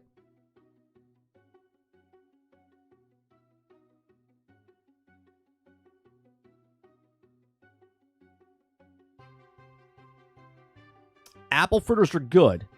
There's this place over by me, Travis. They make an apple fritter like cake. It's so good. And the donuts that they have are like this, right? The donuts are like a $5.50, $6 donut. They're gigantic, like real thick, right? They're like small little cakes. But the apple fritter is like a big ass dinner plate. $7.50. $7.50. We buy a bunch of those for like, we give it to the employees and stuff at the farm. They love it. So good. So good. Go to someone's house, stop by there, grab an apple fritter, bring it to someone's house. Welcome to the neighborhood. Did you bake this? No. Great donut shop down the road. Perfect example now that you brought this up, right? Apple fritter. This donut shop, right? They have their own standalone building now. Okay? They made donuts and sold donuts. They started in a cart at a gas station. Okay? They were so popular at the cart at the gas station that the gas station invited them inside the gas station, inside the actual main area where you buy stuff, and they gave them a section, and they rented out so they could make more donuts. You had to go so early in the morning to get donuts at this place because the cart, they outgrew the cart. They outgrew the gas station, and now they have a standalone building, and they're just making donuts. Imagine a business just knowing what they want to make the thing that they want to make, and then sell the thing they made. It's amazing. There's no difference between what the donut shop did and what a developer does for a video game. Sure, there's a lot of other fucking problems in there, but the bare and essential is make something and then sell something. Take the money you made, invest it back in your business, make the next thing, make the money, invest it back in your business. No, we need a microtransaction store to stay afloat.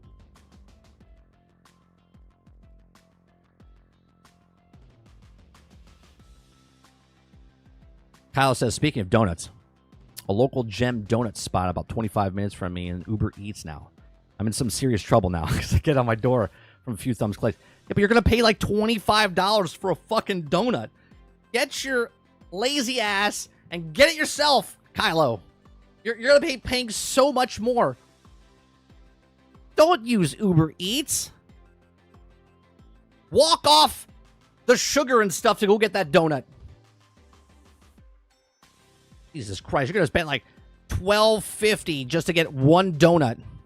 And then you don't even know if the guy that's driving the car... wait, could be a girl. Okay? Could lick your donut, put it back in the box, take a bite. I don't know how I got there. Just take your donut and leave, and then you're really disappointed. You're like, I ordered these donuts, I'm looking forward to these donuts, and my goddamn Uber Eats driver didn't deliver it to me because they were like, damn, these are great donuts. I'm just going to keep them myself.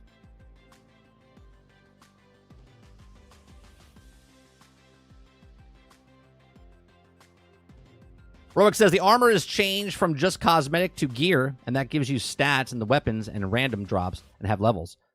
So did you say up above, Roic? Let me see. The only thing they left, let's see. The only thing they left, it was the battle pass, and it's free. So it's just get the keys and unlock the cosmetics. So is the game fun? Did they, in your opinion, Roic, did they make a game, and did they sell that game now? Is it a good game? If they came out with another Wayfinder 2 down the road, like a Helldivers 2, would you support Airship and Wayfinder 2? Or maybe they make Wayfinder Yote. I don't know.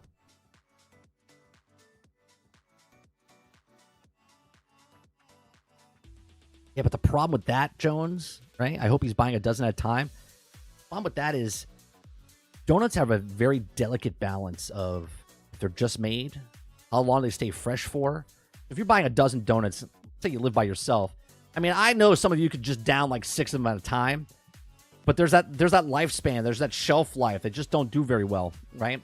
The donut's not the same 3 hours from now that it is when you get it at that moment.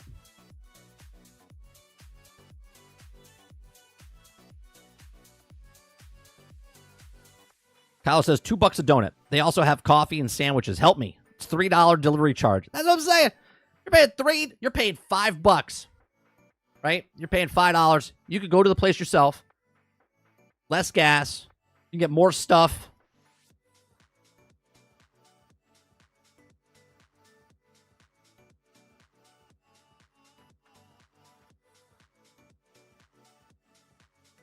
They're building a new shopping plaza right down the road.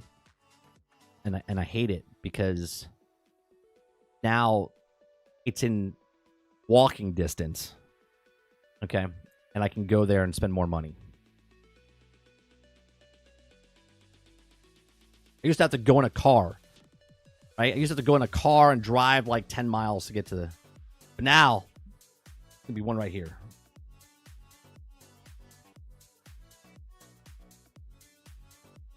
I'm paying more in gas for 50 minutes hike to and from.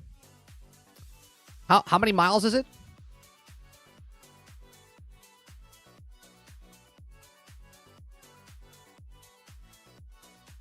Well, so you got to plan your route. You got to plan your route. If you drive by, like you go to work and you come home, you got to plan the route, right? You got to plan the route. You're like, oh, I'm going past that. I'm going to stop and get some donuts. You don't go out of your way 12 miles to get those donuts unless those donuts are fucking fresh. You know, I don't eat a Krispy Kreme very often, but if I'm in that area where Krispy Kreme is, I'm driving around, right? Is that what it's called? Krispy Kreme donuts? Yeah. Right? And you look and they have the red hot donuts, like fresh donuts on the side. I will pull over. I'll be like, handbrake and all.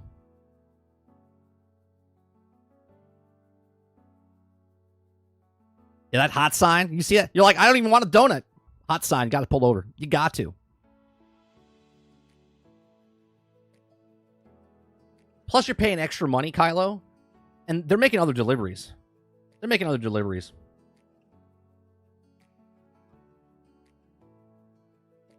Oh, they're doing great.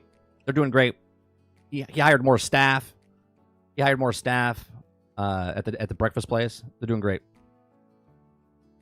More people are coming in because they built a whole bunch of apartment complexes down the road. And more people are coming in. I never go down there. I only drive. Well, you got to... Or a grocery store. You're like, you know what? I have to go get milk for my donuts. All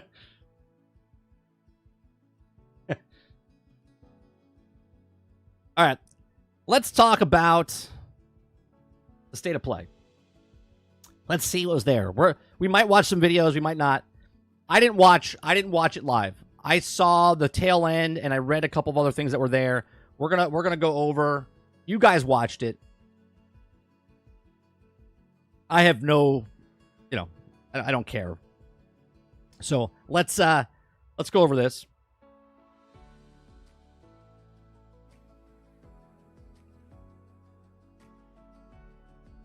Water Bear says, Mo, the hot signs like Krispy Kreme is like Game Pass sign. Oh, man.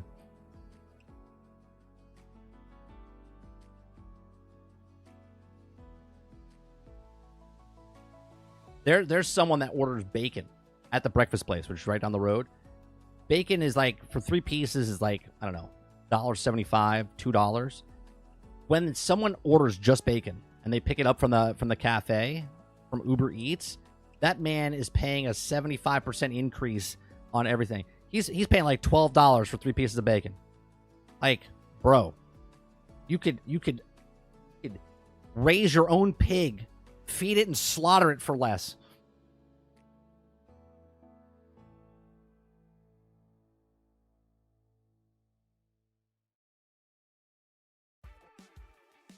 All right, let's start off here. Dynasty Warrior Origins is arriving in January of 2025. We have to check. Is this coming? Oh, yeah, it's coming. Dynasty Warrior is coming to PlayStation 5 and Xbox Series X and S on January 17th, 2025. Okay? How you guys feeling? Hot or not? All right, we got some emotes. Thumbs up, thumbs down, right? Give a Sarge emote. Right? We got a couple of emotes we can use. I got it. This is what we'll use. Ready? Those of you that are members, either use the thumbs up or use the trash. Okay? Those are the 2 emotes you use. Okay? If you don't have the emotes, try to find something else. Okay? Thumbs up or trash. What do you guys think about Dynasty Warriors Origin is arriving in January 2025? Who wants this? Waterbear says thumbs up. Kylo says thumbs up.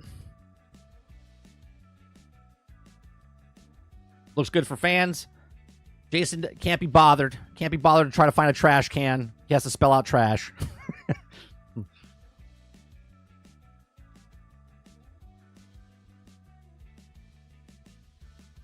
I think if you type in trash, trash can't come up? No, I guess not. Robert Jones says make a game. Make a game.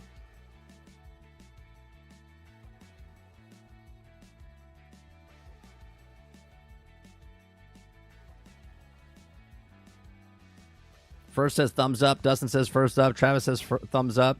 Travis also says, oh, I see. Skip me. I get it.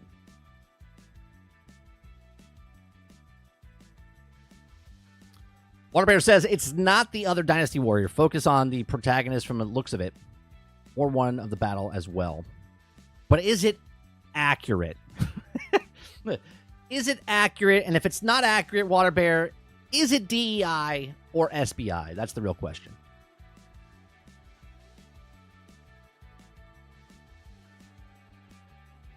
What's going on, Kraken?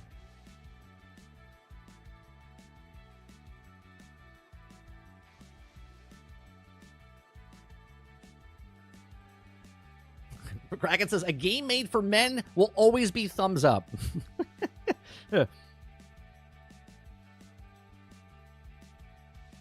Deputy says, so I just remembered that the Ghost of Tsushima film is in production based on what they did with Gran Turismo. The film released about 1.5 years after the game with COVID.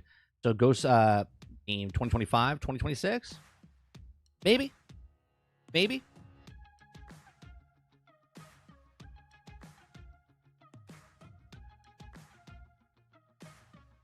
All right, next game that was up on the chopping block here. Oh, that's announcements. Alan Wake 2 Lake House expansion revealed. Kingard right now is lurking, and he just heard this, and now he will answer in chat. But actually, I don't know if Kingard, if you are here, are you interested in the house expansion now because of what all the stuff that's going on with Remedy Studios? The community manager.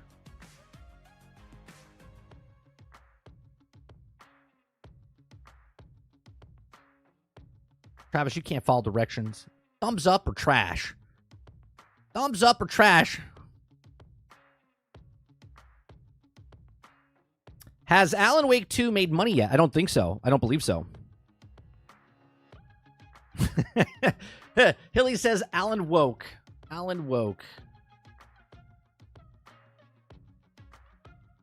Pilot says it looks cool, but I don't play those games. Waterbear says trash. Unless it comes to a physical edition, I'm getting. I don't care. I don't know if it's coming to physical edition. Didn't they, was it almost a year afterwards or 6 months afterwards, make a hard copy afterwards? Yeah, there's a trash can in the regular thing. There's a thumbs up and a trash can in the regular emotes that you don't have to be part of the stream. Krebsy says I need to see more. Do you play the games, Krebsy? Krebsy, I don't know what you play, right? I know you play. I think you play Grand Theft Auto. I think you play Minecraft. Like, do you play Alan Wake and stuff?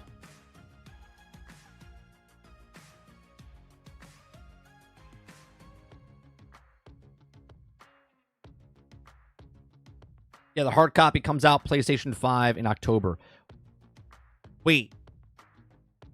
You're talking about the expansion for the hard copy comes out in October, or you're talking about the main game comes out in October?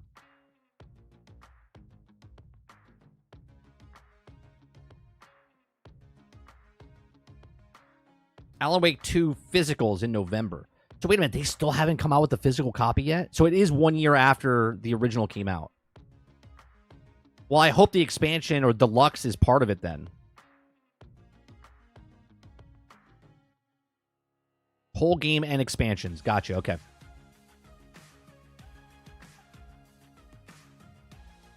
Kraken says, I bought it on Xbox. Haven't touched my Xbox since I built my PC. I will not be buying Alan Wake 2 again until they put it on Steam. All right. Next one. Fear the Spotlight gets a new trailer. Fear the Spotlight. Fear the Spotlight is a PlayStation 1 inspired horror game from Blumhouse with a cozy aesthetic. It's also enjoyed the horror title starting in October 2022. It'll also be available on Xbox consoles when it arrives. You guys like the horror game Fear the Spotlight? It's a new trailer.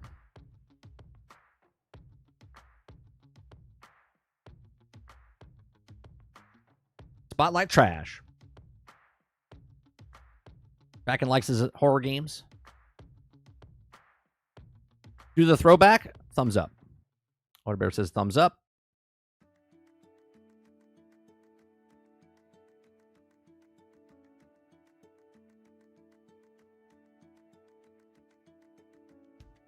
Jason says, I only play horror games with combat. So trash. Horror games with combat. So like a Dark Souls, Bloodborne type of games like that.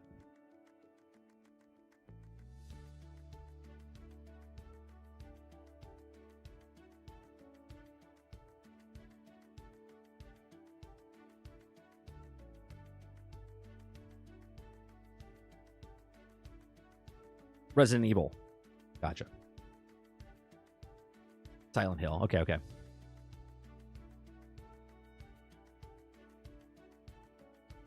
All right, next one. Towers of Azkaban.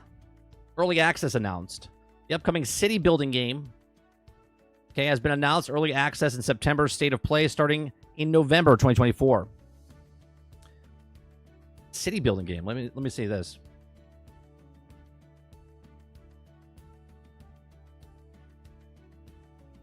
Is this not going to load?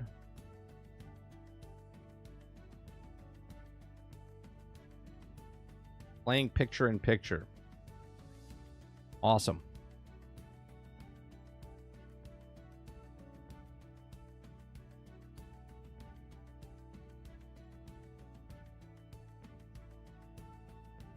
Fantastic.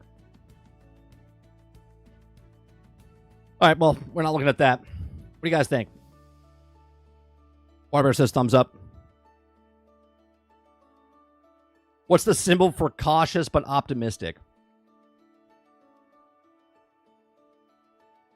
What would be a I don't know what they would have for normal.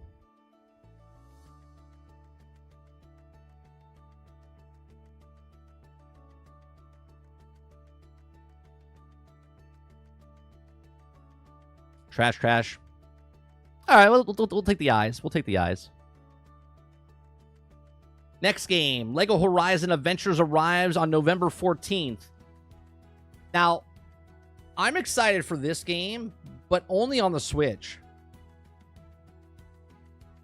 Only on the Switch. This is like these Lego games I wouldn't play because I need to play with my son. I need to play with my son. Do we know if it's co-op, first off? Is it co-op on the same screen?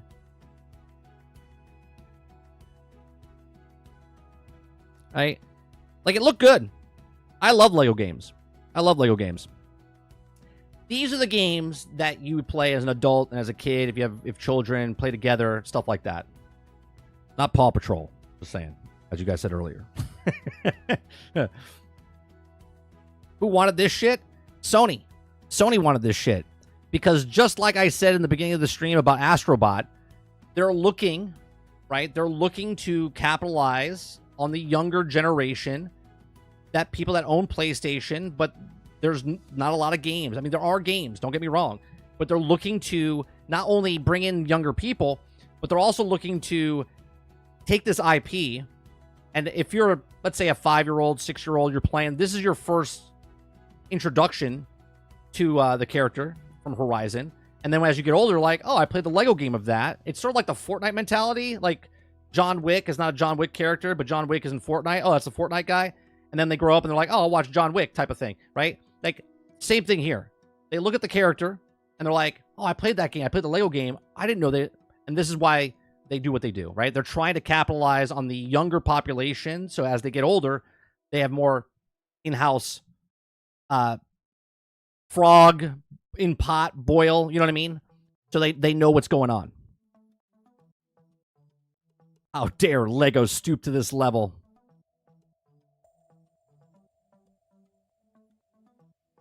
Kevin says, I'd rather watch the movie of this than they did with this with Minecraft.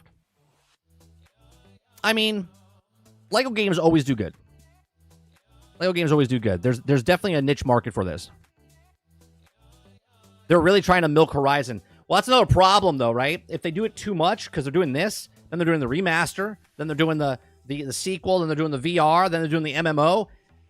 This goes back to what Hiroki Totoki said, that they don't have enough IPs, so they're taking the IPs that they have and they keep putting it back in the well.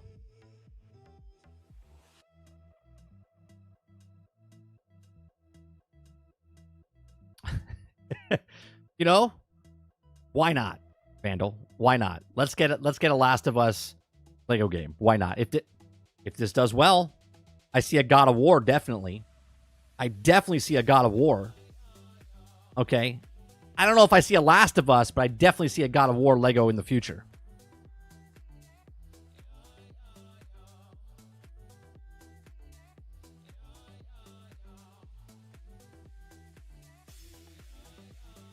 All right, next one. Keanu Reeves will headline the Sonic X Shadow Generation DLC. I don't like this when they market a actor over the game itself, right? What that tells me is they don't have a lot of confidence in the game itself, and they have to use the actor to sell the game. Okay? Say what you want. Cyberpunk did a really good job. I just personally don't like when they use the actor over the game itself. Right? I think, like, Sonic X Shadow Generation should be, right, the lead, at least in the article, right? And then, Keanu Reeves is in the game as a voiceover. I did see it, Jones. Yeah, we could watch that afterwards. And this is a connection to the movie, right? This is also a connection to the film, which I think is pretty cool.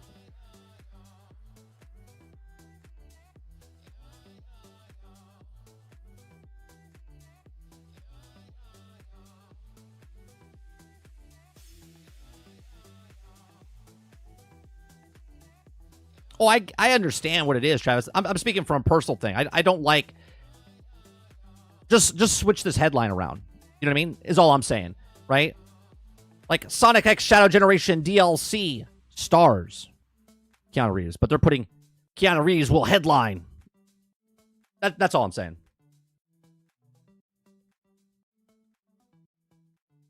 Fantasia Neo Dimensions is arriving on December 5th. The upcoming RPG. This is not a game for me. Are you guys excited about this? Good? Trash?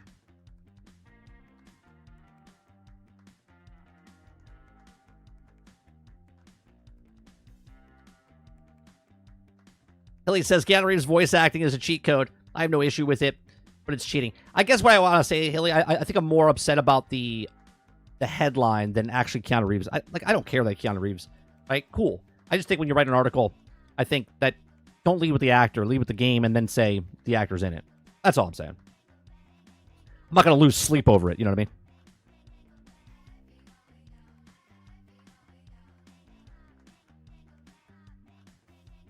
Deadly Dad Gaming says, yeah, nah, it's jumping the shark for the marketing on Sonic Remake.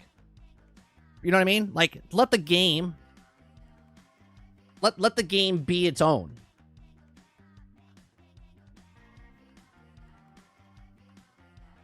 This is Hitman 3 VR Reloaded is arriving in December. Oh, Jones, you asking what this game is? This upcoming RPG.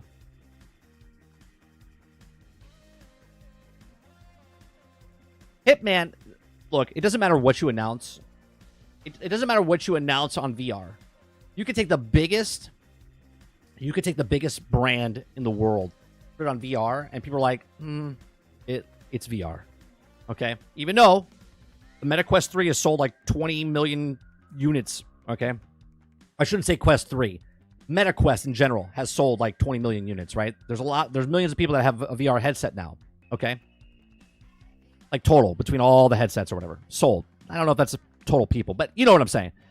It's super hard to sell somebody on a VR, and especially when they show it to you, you're like, I guess it looks good.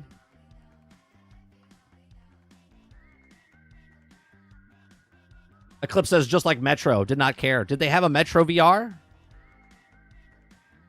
Legacy of Kain, Soul Reavers 1 and 2, which I thought was pretty interesting, considering, what was it, like a month ago?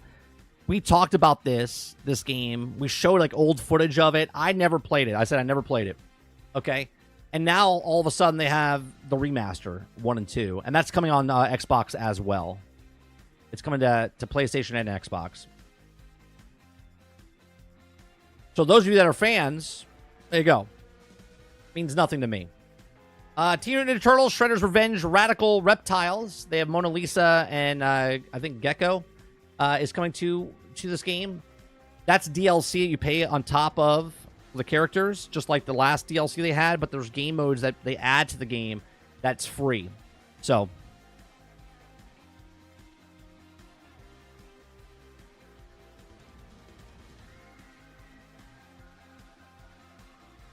you think that's what they're doing, Water? You think they're trying to get interest to see if they're going to make a new version of it? Good. Smart. It's like the testing grounds. What do you think of this? Would you play, would you be excited to play a new version of it? Chris says, Hitman VR 2 is a step up because you get 2 hands now. It was legit fun on the PS4 VR 1, and you had to use a controller. Hitman VR is legit immersive fun. I have a headset. I love VR myself. I'm just saying it's a hard sale for people that don't own a VR. When you look at it, you're like, okay, is that going to make me buy a headset? Probably not.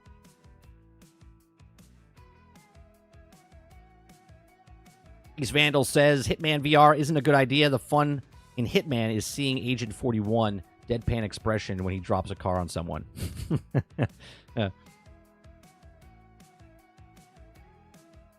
Next one is Lunar Remaster Collection announced for 2025. So that's our 3rd remaster on this list. Remaster Collection has officially been announced for spring of 2025. The collection will include update visuals and widescreen support.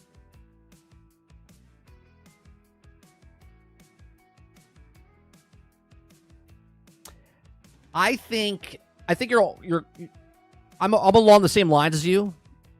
What I think is what's going to happen with VR. I think when it turns into AR, right? When you just take a pair of glasses and you just put them on, and then I can see and I can still MetaQuest does a really good job with the MetaQuest 3. MetaQuest 2 is black and white, but MetaQuest 3 is you can see out in the world, but you still have this giant headset on. You know what I mean? Which is off-putting for a lot of people. We read an article 2 weeks ago about PlayStation VR potentially I don't know if it's VR2 upgrade or if it's VR3. They have the prescription lenses that you're putting in, but you're still wearing a headset. And I think that's the barrier between people. They want to see around them. And I think the glasses that you see like Amazon selling for like movies and computer use, when it gets to that point, I think that's when it takes off.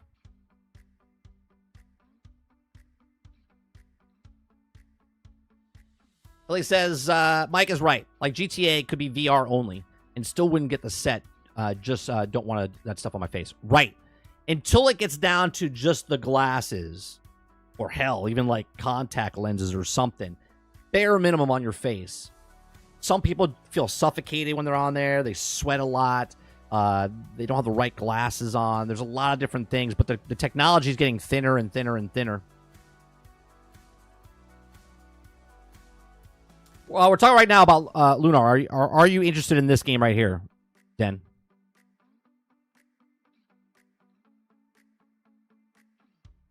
We were talking about back here for VR, Hitman 3 VR.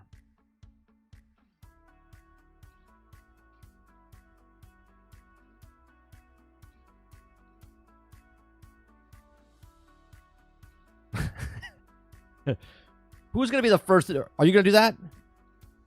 You walk in, you walk into someone's house, Jones, right? And they're like, Jones, dude, have you seen this new ultra realism?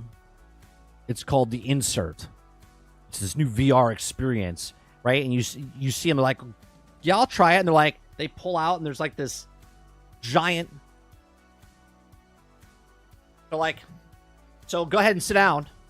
We're gonna, you know what I mean? Like you're gonna get really immersed in the game. Are you gonna step up to the plate? Are you gonna step up to the plate?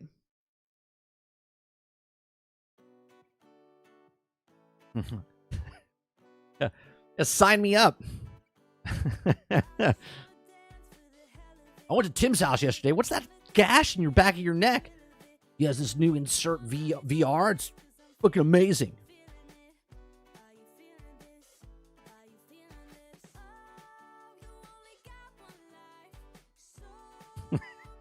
Hilly says Neuralink and then download a Bethesda game with mods. Now that would be brave.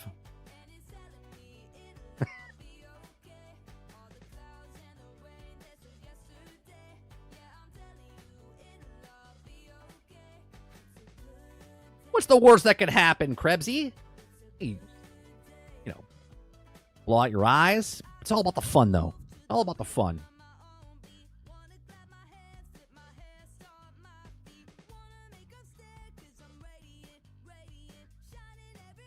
Arcade Chronicles. What do you guys think about this? Does this look good to you guys? Got a new trailer from Arcade Chronicles, an upcoming Souls-like game with medieval setting, big scary bosses. You guys excited about this?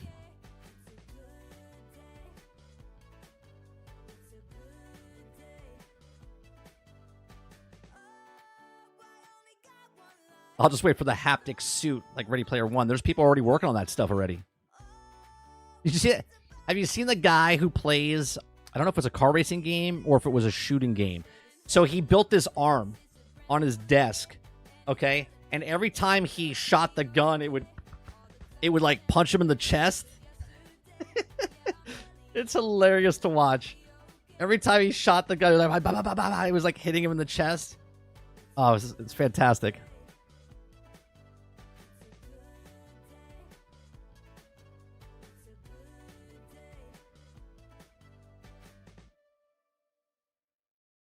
Travis says Souls. Ugh. That's not a thumbs up or a trash can.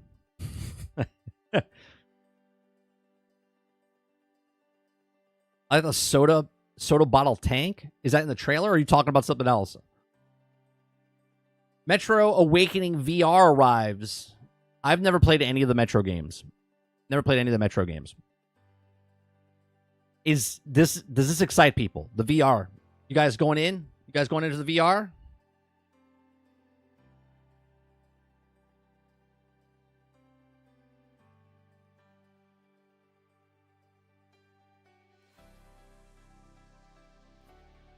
Ooh, VR. Then we have Pal World is out on PlayStation 5. How many of you guys on the PlayStation, did you guys download it? Did you guys play it? You gotta help fund the lawsuit. You like Pal World. If you're playing Pal, if you didn't buy Pal World, then you can't support the devs. They have a lawsuit coming up against Nintendo. If you want to beat the man, no. Joking. Not about the lawsuit. They're getting a lawsuit. Anyone pick it up and play it? Because it's out yesterday. Came out. Kuda Papa says I'll be probably getting the new Metro VR. I still have to finish the Star Wars VR game. I've never finished it yet. About 3 hours in. 2 hours? Two and a half hours?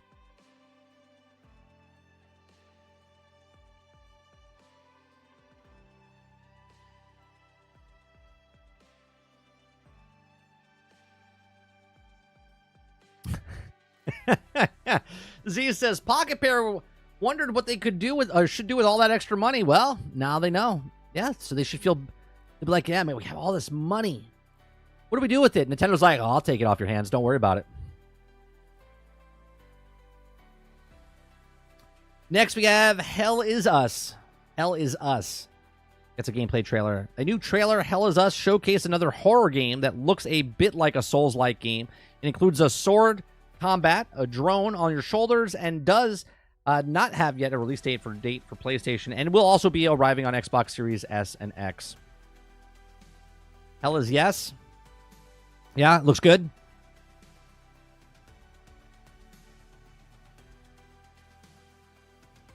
The Midnight Walk announced. Pulled from creation of Lost in Random. Comes a claymation-style game with some rather Tim Burton-esque art. Also released on Windows for Midnight Walk. You'll also be able to play it on PSVR 2 and PlayStation 5. So is this a VR game?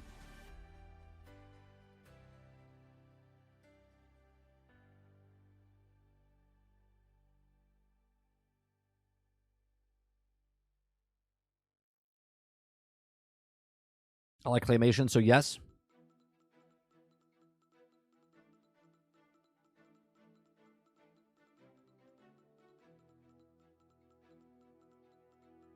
Oh, I like claymation if it's done well. We played a game years ago. Was it called Thorntonburg or something like that? It was done all claymation. Very good.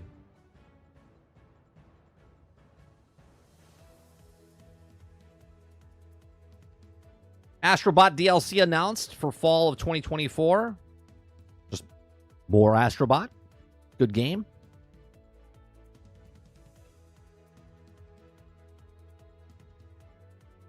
Monster Hunter Wilds.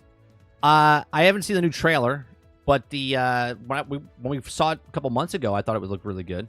I said I might get back into Monster Hunter. Last Monster Hunter I played was Monster Hunter Worlds that I enjoyed.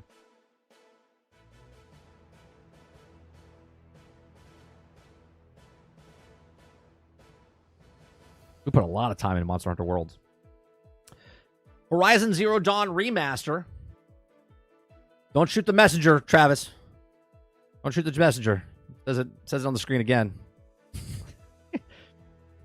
Those of you that came to my stream last night, I want to apologize to Travis last night. I went off on him last night. My apologies.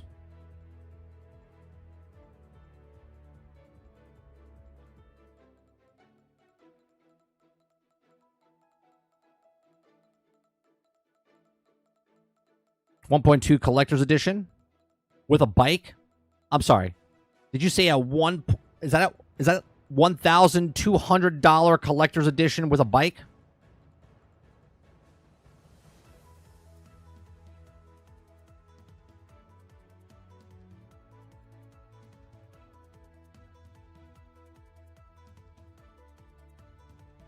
Well, he did deserve it, but I went too far. So I like to apologize.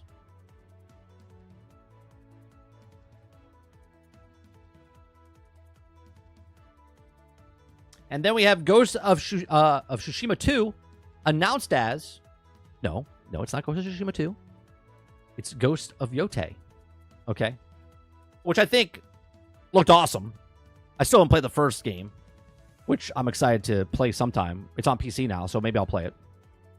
if I have time. It's not about that I don't want to play it. It's I gotta get time to play it.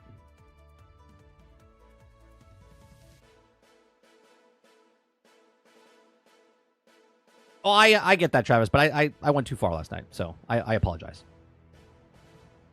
Truly apologize.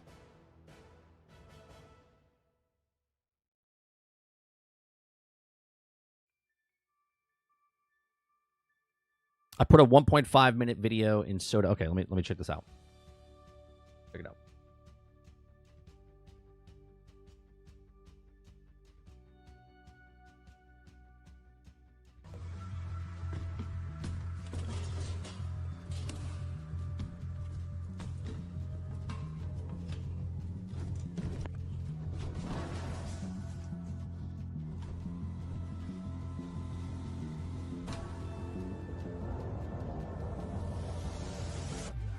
Bro. What am I looking at right now?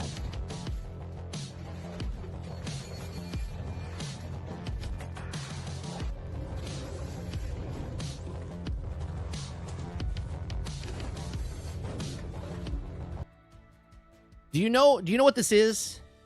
When you if you have a wife, girlfriend, boyfriend, whatever, and they think you're out partying with your friends, okay? They think you're out cheating on them or something like that. This is what you're doing. This is what you're doing, okay? Where can I want this. This is amazing.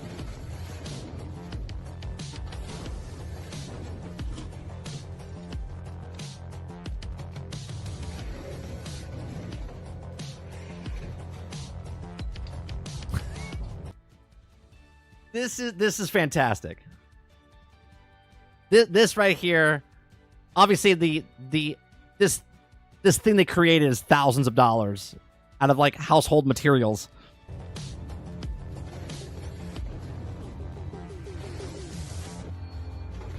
Now this is immersive. Why are they all wearing hoodies?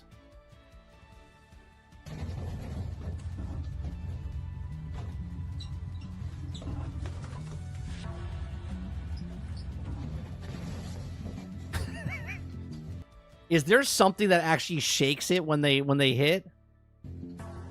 This has got to be World of Tanks.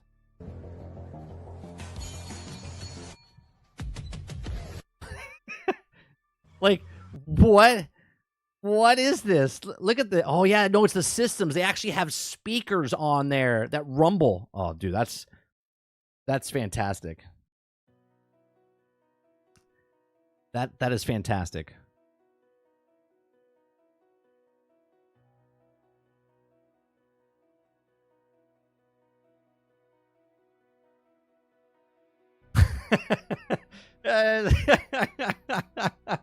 That's exactly why they're wearing the masks, so that their wives can't recognize them and other people can't call them nerds, right? They're like, you nerds. What'd you do this weekend? Oh, nothing. I just played a couple games with some friends. They've built a giant tank out of wood, metal structure, and they put an actual cannon mechanism on the inside with sound systems, and they're using soda. Oh my god. Oh my god. That is fantastic.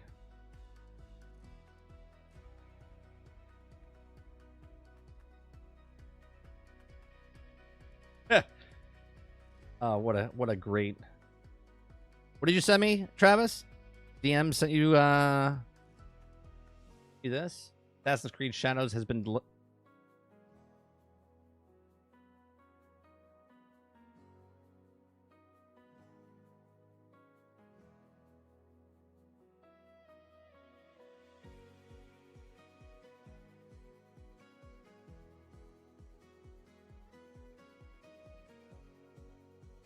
Why do you guys doubt me? Why do you doubt me? Why do you doubt me? We literally, beginning of the show, Beginning of the show, I said it'll probably get pushed back to 2025. Based on other facts of other things that happen in the industry. Thank you, Travis. Thank you, Travis. I appreciate you. Those of you that can't see the screen, I'm going to read it now. Assassin's Creed Shadows has been delayed till February 14th to provide additional polish to a game and will now launch on Steam day one. Ubisoft is also departing from the traditional season pass model. Pre-orders will get first expansions for free. I read between the lines. Okay? I tell you why I think it's going to be delayed. I give you evidence of why I think it's going to be delayed. Okay? And then on top of that, read the bottom line there. Okay? Ubisoft is also departing from traditional season pass, meaning they think that people are like, well, we don't like this, so we got to rework the season pass. Okay? Pre-orders will get first expansions for free, meaning that pre-orders are low. Okay? And this is why they're telling you that, well, people that pre-order, this will be free. Okay? That proves to what I said earlier, okay, that pre-orders are low and that they were going to delay the game.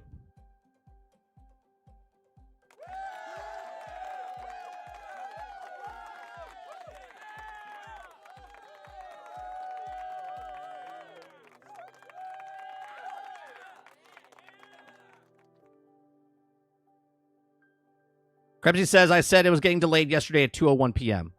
That's fantastic. Make a YouTube channel.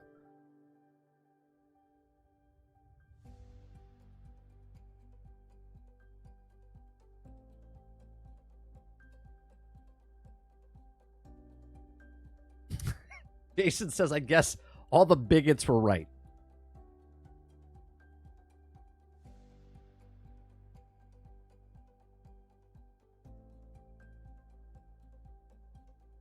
Poor Avowed is delayed till February to avoid Q4 rush, and Ubi moves to AC to February. That's for your backlogs. They didn't avoid the Q4 rush. It was for your backlogs. Remember that. That's what they told you.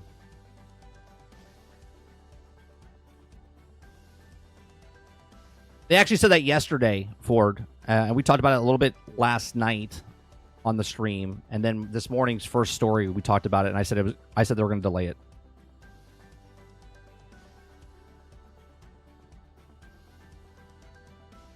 Here's the thing, right? So when I read the stories for the first time, I truly read the stories for the first time on stream to get that authentic thought process, like speculation and opinion. Okay? I don't read, when I post stuff in the Discord, I see the title and I throw it in and I'll talk about it tomorrow. I do not read or anything of the stories.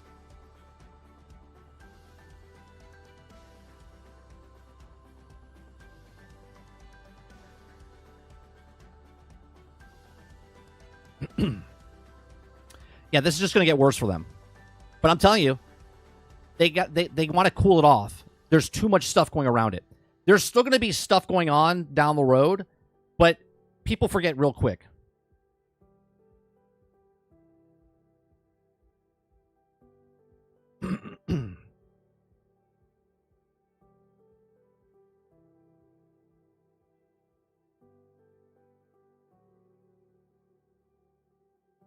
Nothing. Nothing, Krebsy. They're going to do nothing in the 3.5 months, 4 months they have. Absolutely nothing. To the outside, they say they're gonna polish it and fix it. They ain't doing shit. This is, in my opinion, this is to pull their foot off the gas pedal of all the bad publicity that's going on right now, and the lackluster sales that are going on for Star Wars and everything. Just like I said at the beginning of the stream.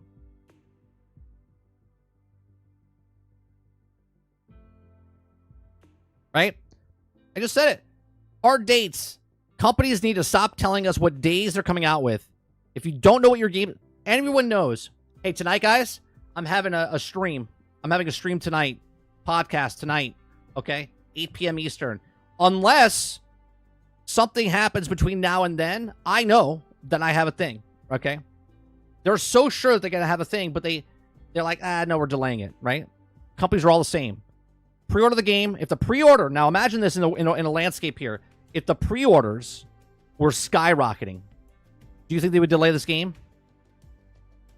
No, they would not. They would fix it after the fact. But because pre-orders are low, they delay the game.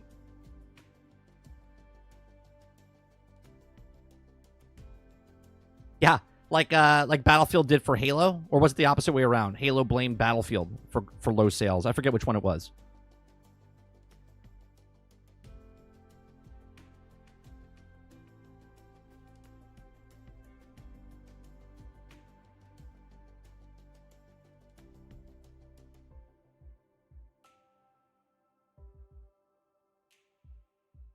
I'll probably make a short of this, but not really. See, I'm a terrible YouTuber. Because I could take what I said this morning, cut it together, and then put it out there, and then be like everybody else. But I don't do that. If you guys watched it live, you saw that what I said this morning, you'll watch it and go, hey, I think he's wrong. And then later in the show, you look at it and go, well, son of a bitch. Called it for exactly what it was. I might make a short. Maybe. I can see it now. Say what I said, then go 2 hours later, and then boom, it's canceled or delayed.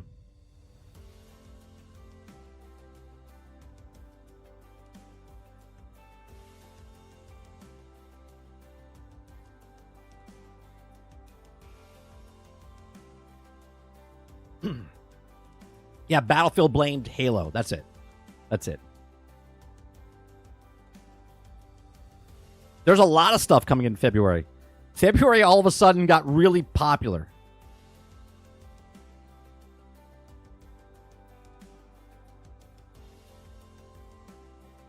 Artemis says, what if AC, the Sonic effect, where they change the samurai from black to Asian?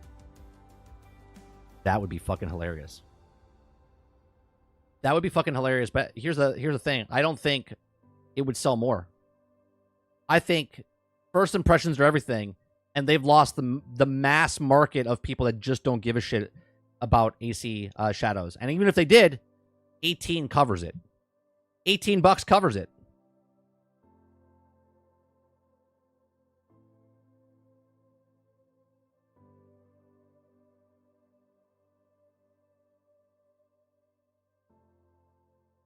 Kind of funny. They delayed 4 days after Asmongold's video dropped with 1.2 million views. What was his video? The video that you said about the changing the 6 foot tall, 4 foot inch woman? Is that the video you're talking about? Or the one with the people going over the authenticity of it. And I really like that we went into depth, talked about it this morning, and my thoughts about that, and then this happened to, I mean, that's just good timing. That's just good timing.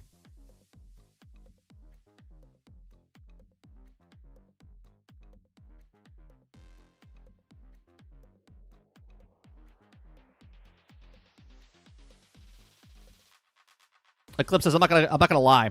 I wasn't gonna buy the game anyway. But now there's no shot. Monster Hunter Wilds competing? Not even close. Right, so just gonna go back on the back burner.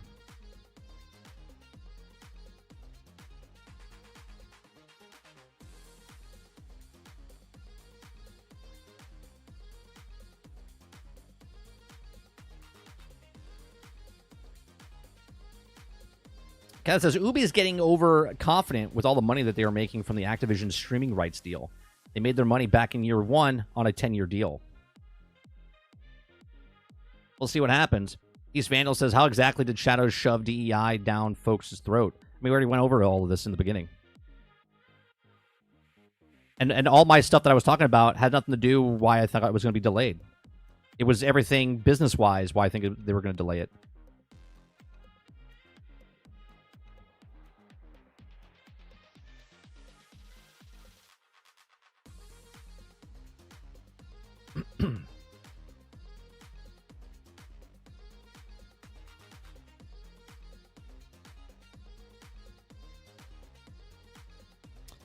I'm still getting it day one, for sure. Funny how people complain about a video game. This is why I'm doing nothing but remakes.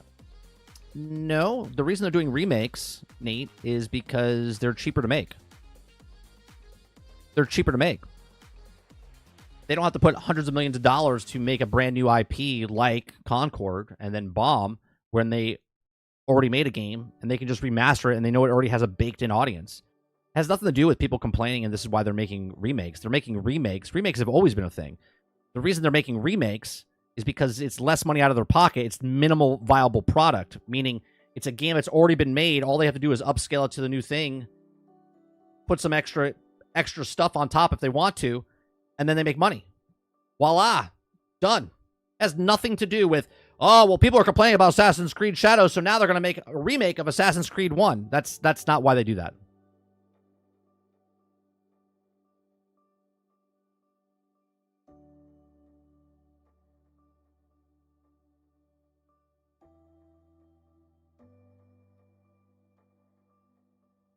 That's right. That's right, Kylo. Cheaper, and people don't have to be creative. Minimal viable product. This doesn't say that the games that they're remaking are bad games. Okay? It has everything to do with, well, they're out of... Why do you think they make remakes of movies? Because they don't have a fucking original bone in their body and they can't make original stuff anymore. So they have to take stuff, either to make sequels of it and then change it, because obviously they can't make new characters, right? They have to shit on the old characters and then make new stuff. Or they just have no original bone in their body and they make The Crow again. Or they make Time Bandits again. Or they make insert title here.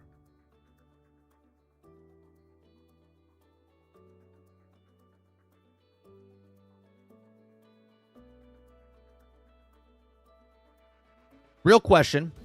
But at this point, do you just scrap it and restart completely? No. They put it out there, make the money, because they're going to make money off of it. If they make money from pre-orders, small money from pre-orders, small money from day one, small money from microtransactions, for whatever, or the $18 a month on Ubisoft Plus. East Vandal says, true, Mike, but devs have never made remakes from a 3-year-old IP outing. You're right about that. But again, if you're waiting for a 4 to 5-year-old game in production, why not make a game where you can upscale it and put it on a thing and resell it again? Do you know what I mean? And then that's why people buy it again. And that sets the censors off. And they're like, well, see, they're interested in Skyrim 2.0, 3.0, 4.0, 5.0, right? They're interested in God of War remake. They're interested in Horizon Zero Dawn remake. They're interested in Last of Us remake. They know their clientele. Their clientele will buy it again.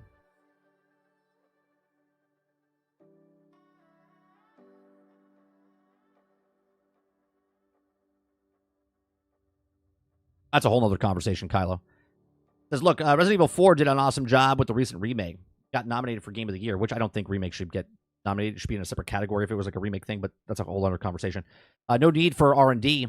They just set base the story and just make it look nice and sell it. Yeah. The last week, Asmongold has made 3 videos on Shadows. 1, showing the lack of polish and inaccuracy. 2, Ubisoft and SBI caught. And 3, showing how Shadows promo was a bombing reference. Did they talk about a bombing? Really? I don't watch all this stuff, so. They compared it? They compared it to that?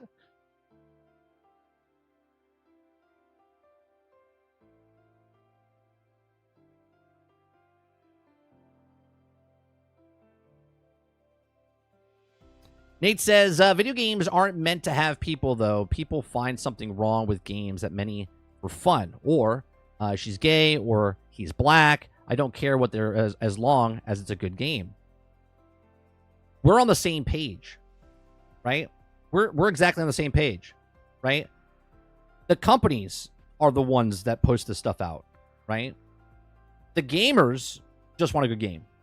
When you promote your game, your show, your book, your movie as this is the first black, gay, white, lesbian, transgender, whatever, that's where we all have problems. Just make a game, sell a game. That's it. Don't put the thing before the game. The game is the game. Promote the game. Tell me why I should buy your game. Why should I play your game? Cool graphics? Cool gameplay? What is it? That's the reason people want to buy games and play games. I don't care if there's a straight guy or a gay guy or a bisexual person or a transgender person or a black female or what. I don't care. None of that makes the game better or worse. What it does do is that you're propaganding stuff and you're pushing stuff of a narrative, and I'm not saying you, Nate, the companies themselves, that they're promoting their thing. Whatever that piece of entertainment is, just promote the actual thing. Tell me why I want to play your game. I want to play it because there's a gay guy in it. I want to play it because there's a straight guy in it. I want to play it because there's a black character in it. I want to play it because there's a female character in it. None of that matters. Tell me why I want to play your game. Show me why I should buy your game. Show me why I should give you $70, $80, $100, $120, why I should get your game.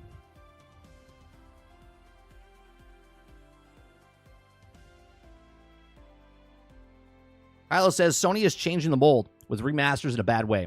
There's no need for a game that's already runs great on their console to be remastered. Most blatant cash grab. Mokoki says, for the bombing thing, there's a shrine that was used in the promotional material and the symbols on the atom bomb that were dropped. Interesting. Okay. Reggie says, I dislike remakes, but understand why they could be useful. They allow assets and funds to be gathered for a sequel if this allows new fans to play modern versions of the old games. Yeah, but the modern game... Are you telling me Horizon Zero... I have it. It's like 5 years old, 6 years old when I purchased it, right? Like, I can experience I can experience this game right now on the PlayStation 4. Okay? I can just take this, I should be able to put it in my PlayStation, and PlayStation 5 if I had one, and I should be able to play it as well, right? Remaking things that are just a couple years old is ridiculous.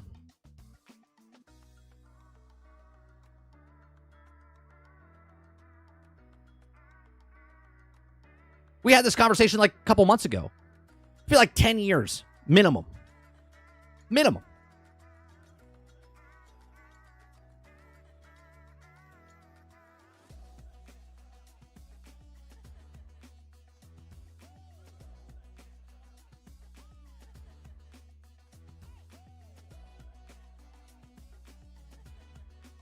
Broken Gate thing. Okay, you guys are all saying the same thing. Maybe I'll go watch that after. See what it's about.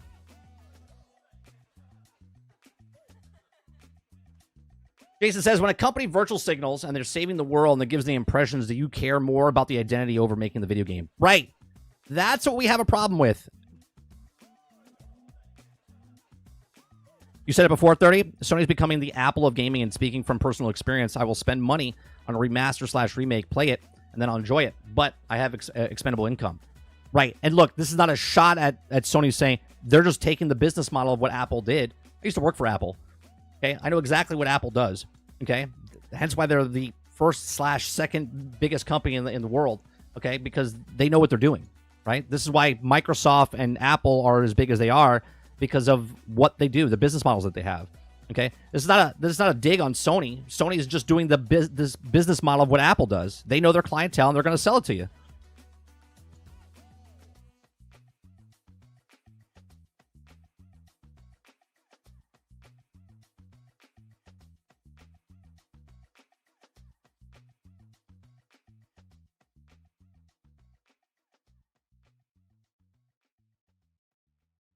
What games do what you're talking about? This sounds like something from TV shows. Games usually just show you at the games, and people put their own bias on it. Really, all the articles that says that the lead character of the samurai in Ubisoft's AC Shadows is gay. I made that up. No one's doing that, right? Why would it matter? Why would it matter if he's gay or not?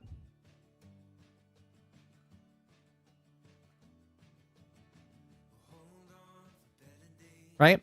Why would I care if Dustborn, what they're doing there? Right? What was the other game? A couple other games do it. I can't think off the top of my head. Sorry, I'm not an encyclopedia of things. Right? I'm not calling it out because it's not happening. I'm not calling it out because it's happening on other channels. I'm calling it out because that's what news reports and the creators of these devs, okay, the people that are at Remedy Studios calling people bigots from the community managers talking about stuff like this. Instead of just promoting your game and talking about your game, calling your audience, your potential audience, bigots, racists, sexists. Okay? I'm not doing it. They're doing it. I'm calling them out why they say it.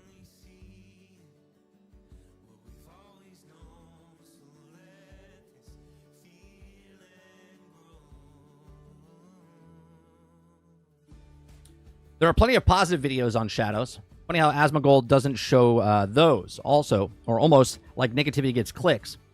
How is the Shadow Force diversity on anyone? Well, here's the thing, Vandal. I don't make any kind of extra content, right? I talk about this shit just like everybody else talks about this in a real way, okay? Good, bad, indifferent, okay? And I'm not making 15 videos. I don't make highlights and clips of talking about these things to get negative. Of course, negativity gets clicks, okay? Of course, I could bring this up, right? But talking about this right now in my particular channel, okay, someone would have to watch for 2 hours and 26 minutes to get to this point of me ranting about this, okay? I don't do breakouts. I don't do anything. I talk about shit in reality that's actually happening, not from somebody else's. Half the things that you guys bring up from other videos, I don't watch all those videos. I'm talking about the things that I read from news reports that are being propagandized, pushed in front of us to tell us that we're sexist, racist, misogynistic assholes. Look, I know what I am. I'm an asshole. I am none of those other things. Am I getting offended? No, in any way, shape, or form. But I do have a choice as a customer to pay or not pay for things that are pushed out.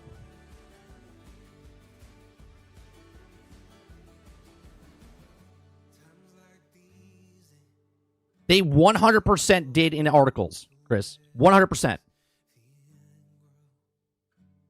100% they did. And the article will say, well, the developers said that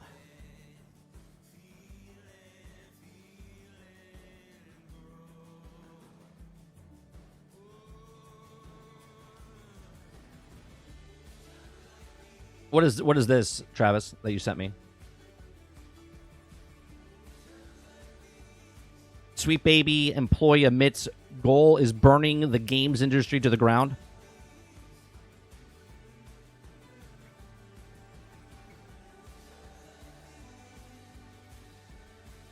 How would I answer your question if I don't watch the stuff? Do you have an answer to your own question? Right? You said that negativity clicks. I answered your question. I said 100% it does. But do you think I'm talking about it because I want clicks? Right?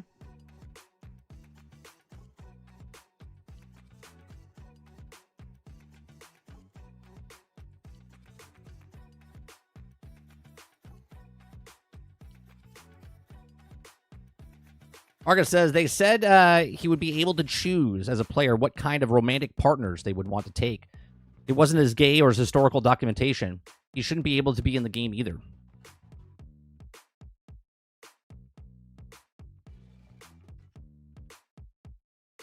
He basically admits the goal is to remove games completely, not change the industry, not fix it, get rid of completely. Get rid of games completely?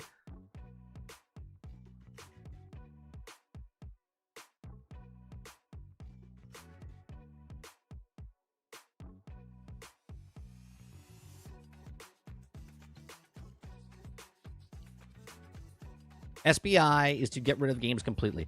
So basically, they don't like it's a boys club in very generic terms, right?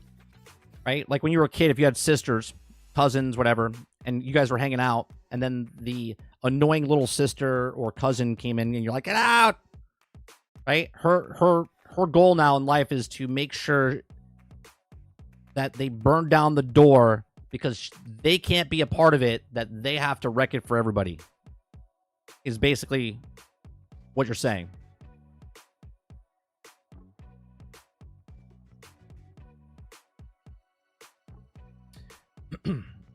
Okoki says 30 just reports the stuff and gives his opinion.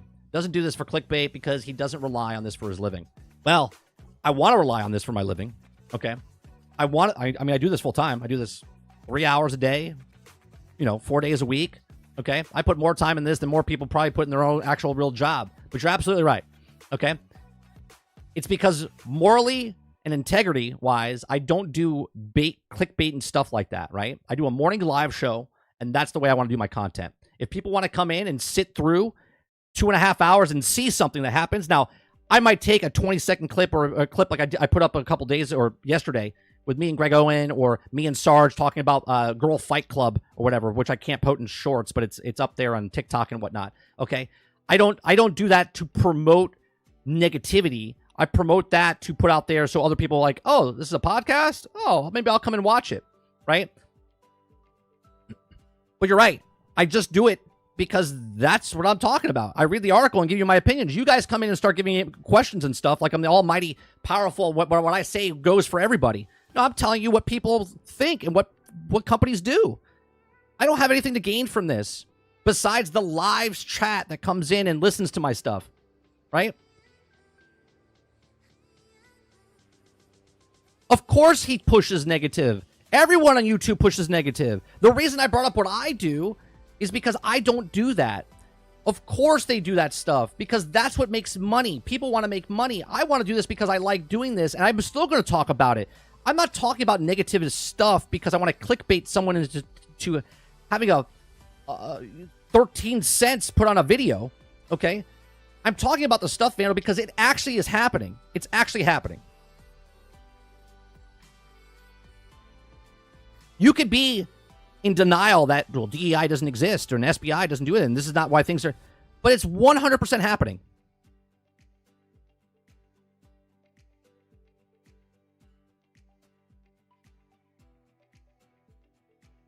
You could choose to not agree with it, but it's 100% happening.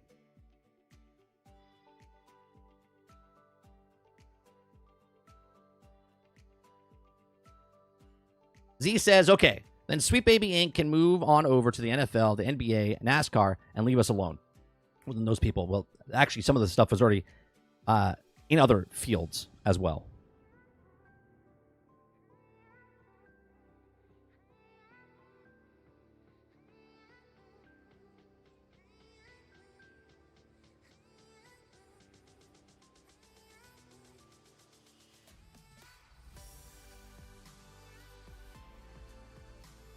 Every AC made up of Shadows was the main male character from the time of the era. This game has a black guy and a girl. That's a vague summary of it.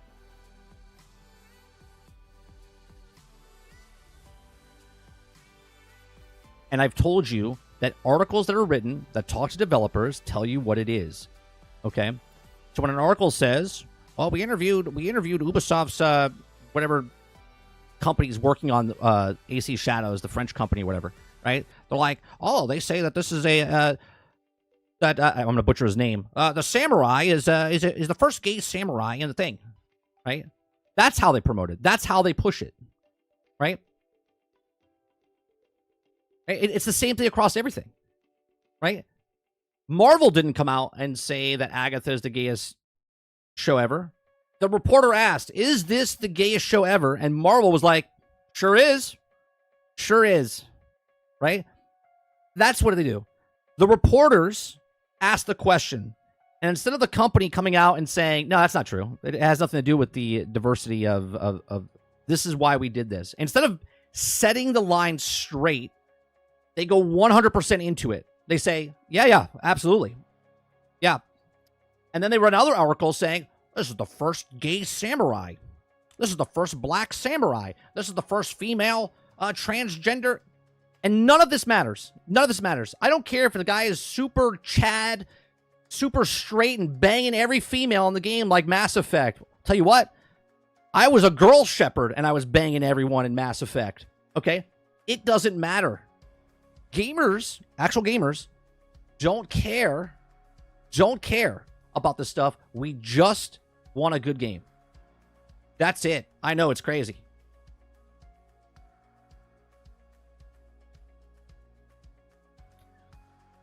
Marvel didn't say that. Audrey Plaza trolling the anti-woke clowns. Okay, hold on a second. Let me find that for you. Because if you watch the morning show that I did when Audrey Plaza said it, I said 100%. I said, I think she's saying that as a troll. I said she's saying that just as being fun. But let me go back to everybody else that they ask.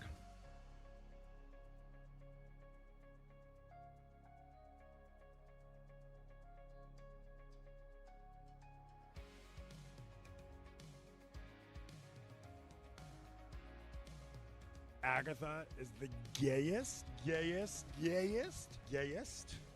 Marvel project ever. The gayest Marvel show ever. And this is not a surprise. Gayest Marvel project to date. Do you agree? I would say so, yeah. Sashir Zamata. Here's her. Now, I understand. Ever done. Agree? I would agree with that, yeah. And Aubrey Plaza as was in. Gayest Marvel project. She's the only one, Audrey Plaza, that when she comes across, one, we know she's a dry sense of humor person. She's a comedian.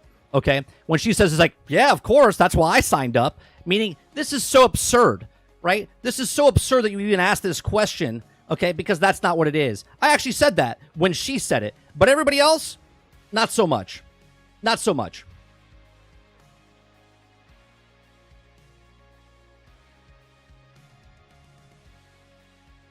Of course, yes, yeah, absolutely, and then they go into more detail.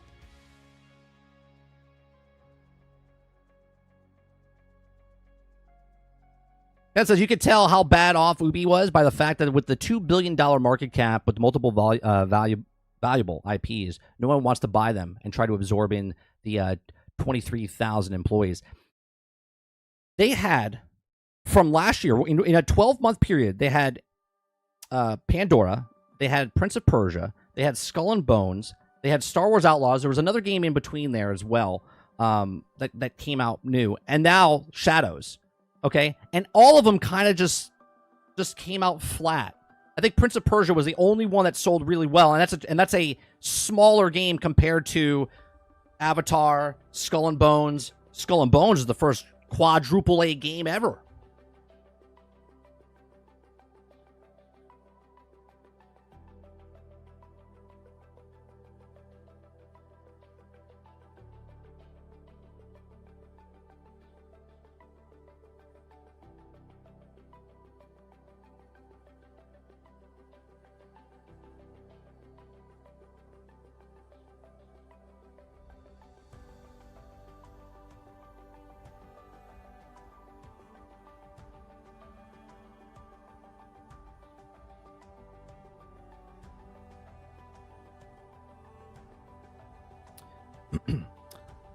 I'm sure the studios are not doing it, right? Assassin's Creed Shadows confirms that main characters can be played as gay.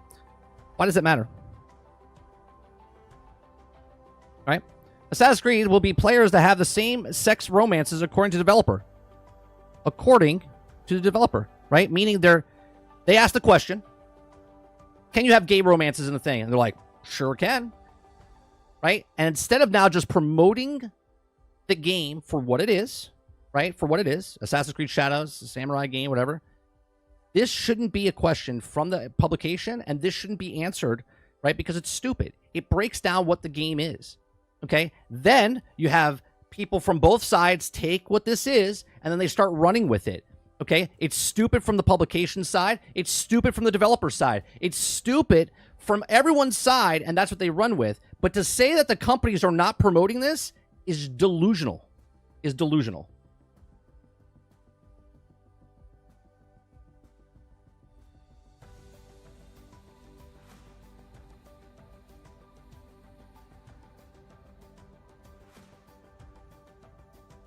Yeah, but Argus, even if it was in there, Mass Effect that came out in 2011, you could bang chicks, you could bang dudes. It doesn't matter.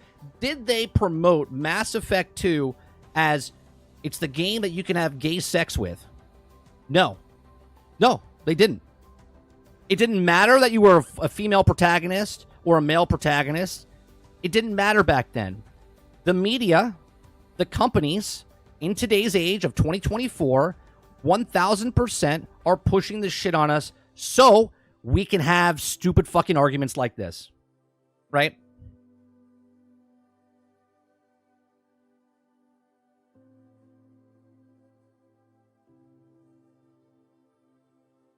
Ubisoft allows choice. People ask questions, they answer. If the game relationship that people want to know, you know what they could say, Chris? You know what they could say? I guess you just have to buy the game and find out. I guess you have to buy the game to find out. I guess you just have to wait for the game to come out and see.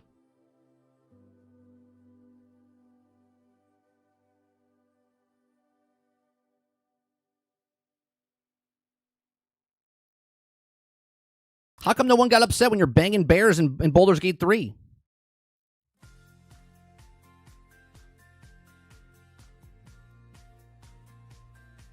Did you try finishing the update in No Man's Sky yet? The last, what are they called?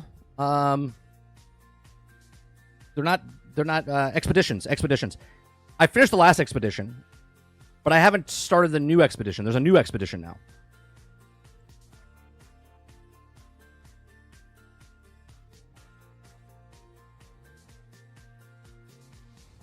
Yeah, because you know why no one cared? Because it's absurd. It's absurd. Because no one gives a shit if you can actually have sex with a bear or not. I think, what was it, 15, 20% of the people actually had sex with a bear? Right? It becomes a meme. Because no one actually gives a shit if you can have sex with a fucking bear.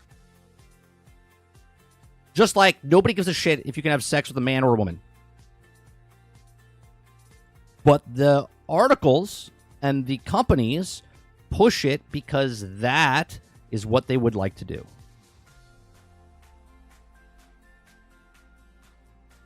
That's right, because bears are fucking rad. That's exactly right.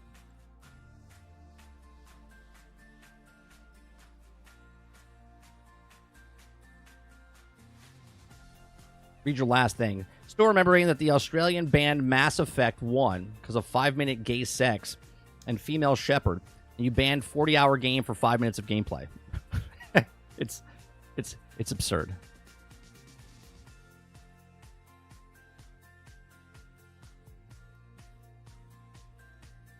First says, wait, you can have sex with a bear?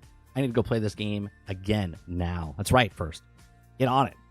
And when I say get on it, I mean get on it.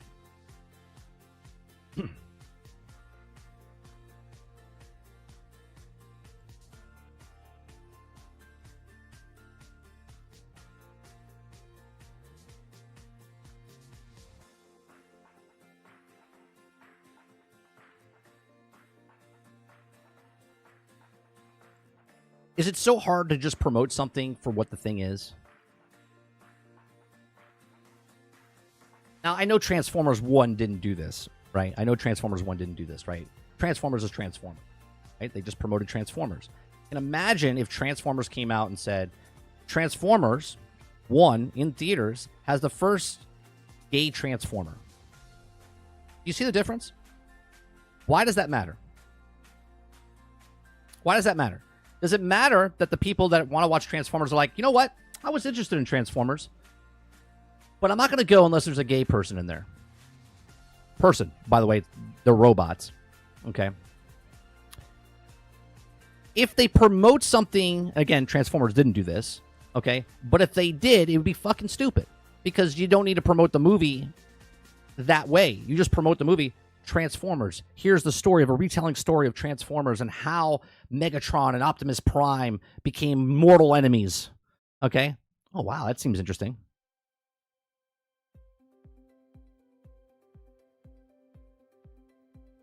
That's right, Nate, because nobody cares. Nobody cares. Because every day, people let people do what they want to do in their own lives. They don't want to be promoted. And it works the same way. It works the exact same way. Nobody wants to hear that, hey, this is the first manly, sexy, straight man that can bang everybody. They're like, it's like an afterthought, right? Like you're just playing the game. You're like, wait a minute. I gotta have sex with people in the game? Oh, that's pretty cool.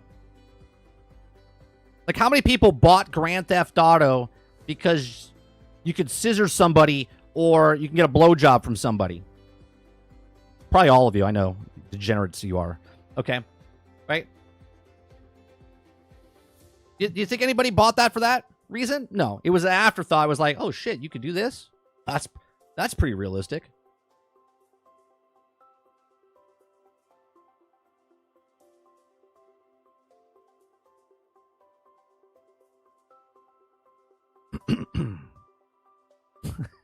Kylo says that's the only reason. That's it. All you do, Kylo, is you load up the game, you get a car, you honk your horn, you get the hooker in the car, and you just let it sit there for a bit. You're like, mission accomplished.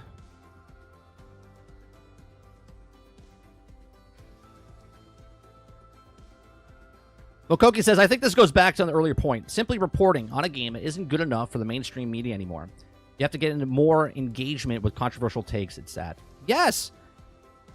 My whole thing, Mokoki, is that why do you have... Like, you can have a conversation about, is the game good? Is the game bad? I like this game. This game is good. The mechanics are bad. The graphics are bad. This is good. But that's not what media does now.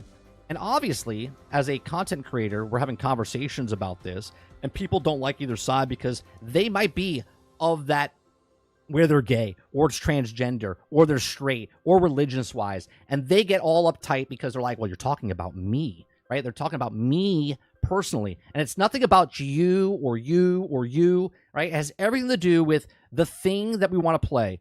We use entertainment to escape, okay? To escape. Okay, I play a video game or watch a movie. If I want to watch a documentary on something, I will watch that documentary. If I want to watch a movie, and in that movie they have a character like that, it's fine. Okay, but when you use that thing as the pinnacle of promotion of that, this is the show that's going to change everything. That's when I have a problem personally with when they do that. It doesn't matter what gender, what sex, what everything. If you use that before what you're actually playing and what you're promoting, then your product probably sucks if that's the thing you're trying to do to get people to play it, buy it, watch it, whatever.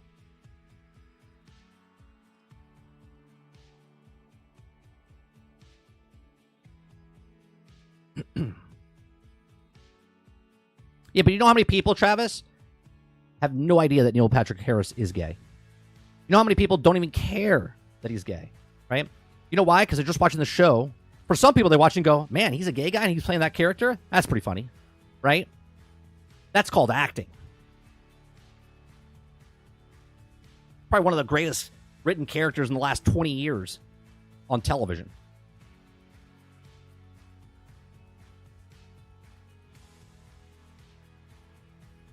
Answering your question and promoting are two different things. You're absolutely right. But when they're all one and the same, and they use that, and that's how they promote stuff, that's where I have the problem. Just like I said earlier, Chris, if someone says, is this the gayest, Agatha, is this the gayest Marvel show ever? Well, I guess you just have to wait and find out. That's how you promote something without alienating everybody else that may have a problem, may not have a problem. Not answering the question doesn't mean it is. It means intrigued. Oh, okay. Well, what does that mean? Is there going to be? Is there not going to be? Does it really matter? Does the story even need to bother to tell that? Right? If the main character is based off of that and it has something to really to do with it, cool. Otherwise, it's just put in there to check a box. Right?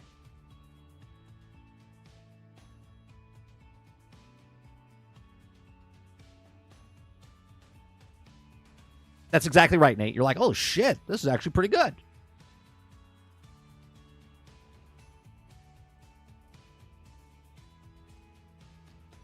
Think why do all these outlets make these articles? Totally has nothing to do with all the traffic going into their websites increasing year over year because actual journalism is basically dead. Yeah, no, it's not basically dead. It's dead. There's very few people that actually... And here's the funny part. As a person that reads articles and just has conversations about it, the more people don't write... Like, if they all just stop writing articles, where does our news come from? Someone has to fill in the gap. Someone has to take over. Otherwise, if there's no news, then who's giving us news? Where are these conversations coming from? Right? What's going to happen?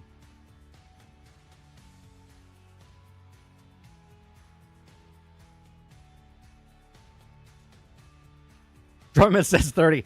How did you guess precisely the time period that Assassin's Creed would be delayed until February 2025?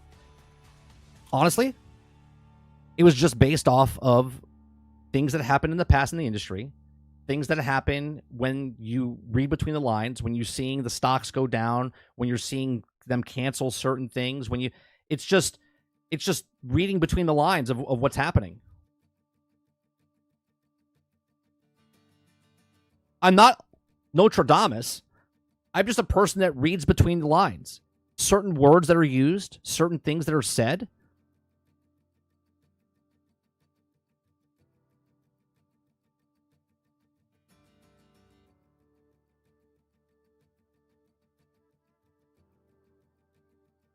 Eclipse says, yeah, it's promotion, because I saw it all over Facebook when it was also asked. Yes, this is the form of promotion I'm guessing. Right.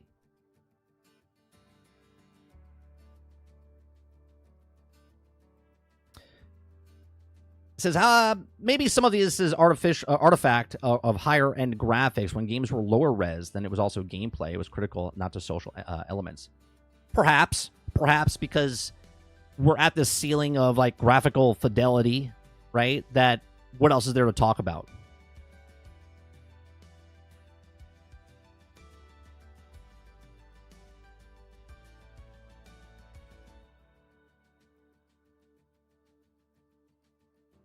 Chris says, answering any questions about the game will alienate someone. How do you control the character? Well, you got to use a joystick. Oh, you got to use a joystick? Never mind. I don't want to play this game. Like, you're being a little generalistic here, okay? When you answer a question, when you want someone to read your book, watch your movie, play your video game, you have to balance around certain things, okay? So, for instance, we never talk about politics on here. I will never tell you who I vote for, because it's none of your fucking business who I vote for. And I'm not saying you personally, Chris, right? You could guess on who I vote for. You could ask me. You could and you could go, oh, well, he leans this way or that way. You have no idea who I vote for, because if I told you who I voted for, okay, half the population of my thing lives in America would be like, I'm out, because of whatever. So we don't talk about politics, because people lose their brains when you talk about college football, pro football, sports, or politics. Okay? So we don't say anything of those things. We'll chat back and forth a little bit about, oh, this team's doing good or whatever. Okay? But we don't go hardcore into this lane, because if we did, okay, you would lose half of your audience. And I'm not here to gain audience or lose audience because of stupid things like this. When you're in a corporation, okay, and you're advertising for make millions of dollars in sales, you try not to balance it of, well, fuck you if you don't like it, go shove it up your ass, don't buy my stuff, because then that's retarded, okay, as a business that wants to make money. Now, if that's the clientele you're going for, whatever side that is, fantastic. So when someone comes up to you and says, is this the gayest thing? Be like, is really a show broken down as being gay or straight? I mean, I guess you could watch and find out what it is. Comes out on Thursday, right? Like, when you ask the question, you don't have to answer a question, but they read into the question and then they answer that question, okay? And it does alienate people. And that's the problem with businesses and corporations. They get involved in people's sides, left or right, doesn't matter, where corporations are supposed to be down the middle so they can make the most money possible. That's it. It's not that hard. It really isn't that hard.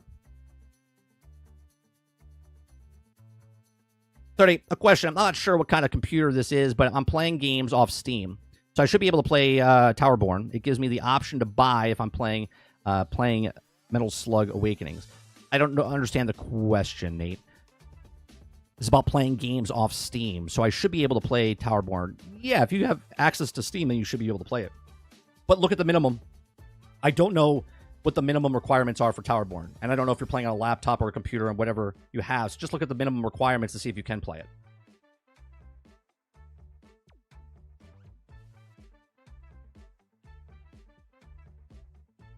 Eclipse says they could just not answer the question. There'd be no articles, so they would never know about it.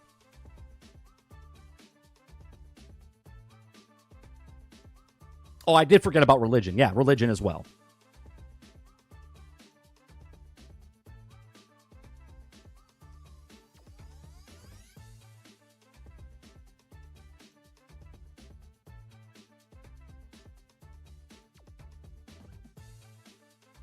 Travis says, the problem is I quit thinking about we need to know about who you're banging behind the scenes. Of my grandfather used to say, women that brags about fucking isn't a good wife. I'm assuming a good wife.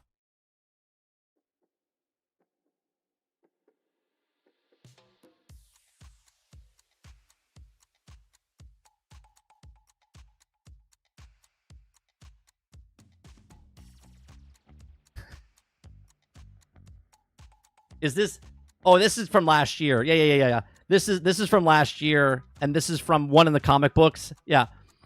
I was making an example of the new movie, but you're absolutely right. Right? Transformers first non-binary character sparks backlash. They're robots. They're robots. They don't have sex and make babies. They're created. They're all fucking non-binary. They just have male voices and female voices because that's the humans that voice them. Right? They're all you gotta love it. You gotta love. Or they're not promoting it. You're absolutely right. Newsweek. They're not promoting it.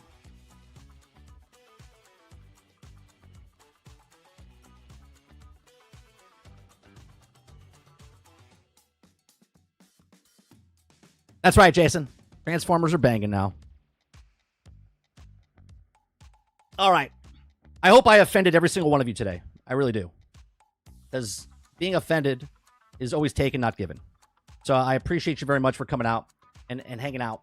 If you like what I do here, okay, we do this Monday through Thursday from 10 o'clock in the morning till noon Eastern. Tonight, we are interviewing Paul Chatto. If you guys don't know who Paul Chatto is, he's on a YouTube channel called Call Me Chatto. I'll bring it up real fast.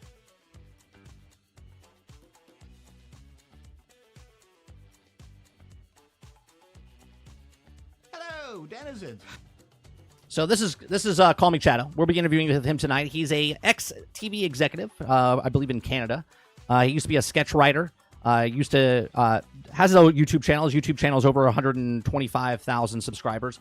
So we're going to talk to him because I like learning stuff. I like interviewing people and talking about people, how they got started in YouTube, how he got started in the industry, how he went from sketch writing to being a TV executive. So hopefully you guys like that same type of stuff. And you come out tonight at 8 p.m. Eastern to sit down as I talk to Paul. And if you guys have any questions, you can put those questions in chat, and what I'll try to do is we'll try to answer them as we go, or as what's it called?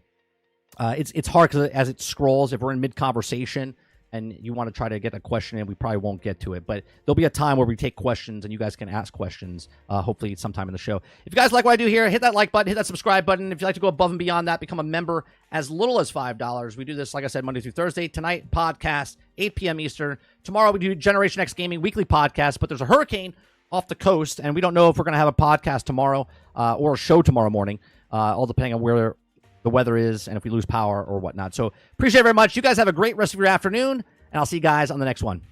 Peace.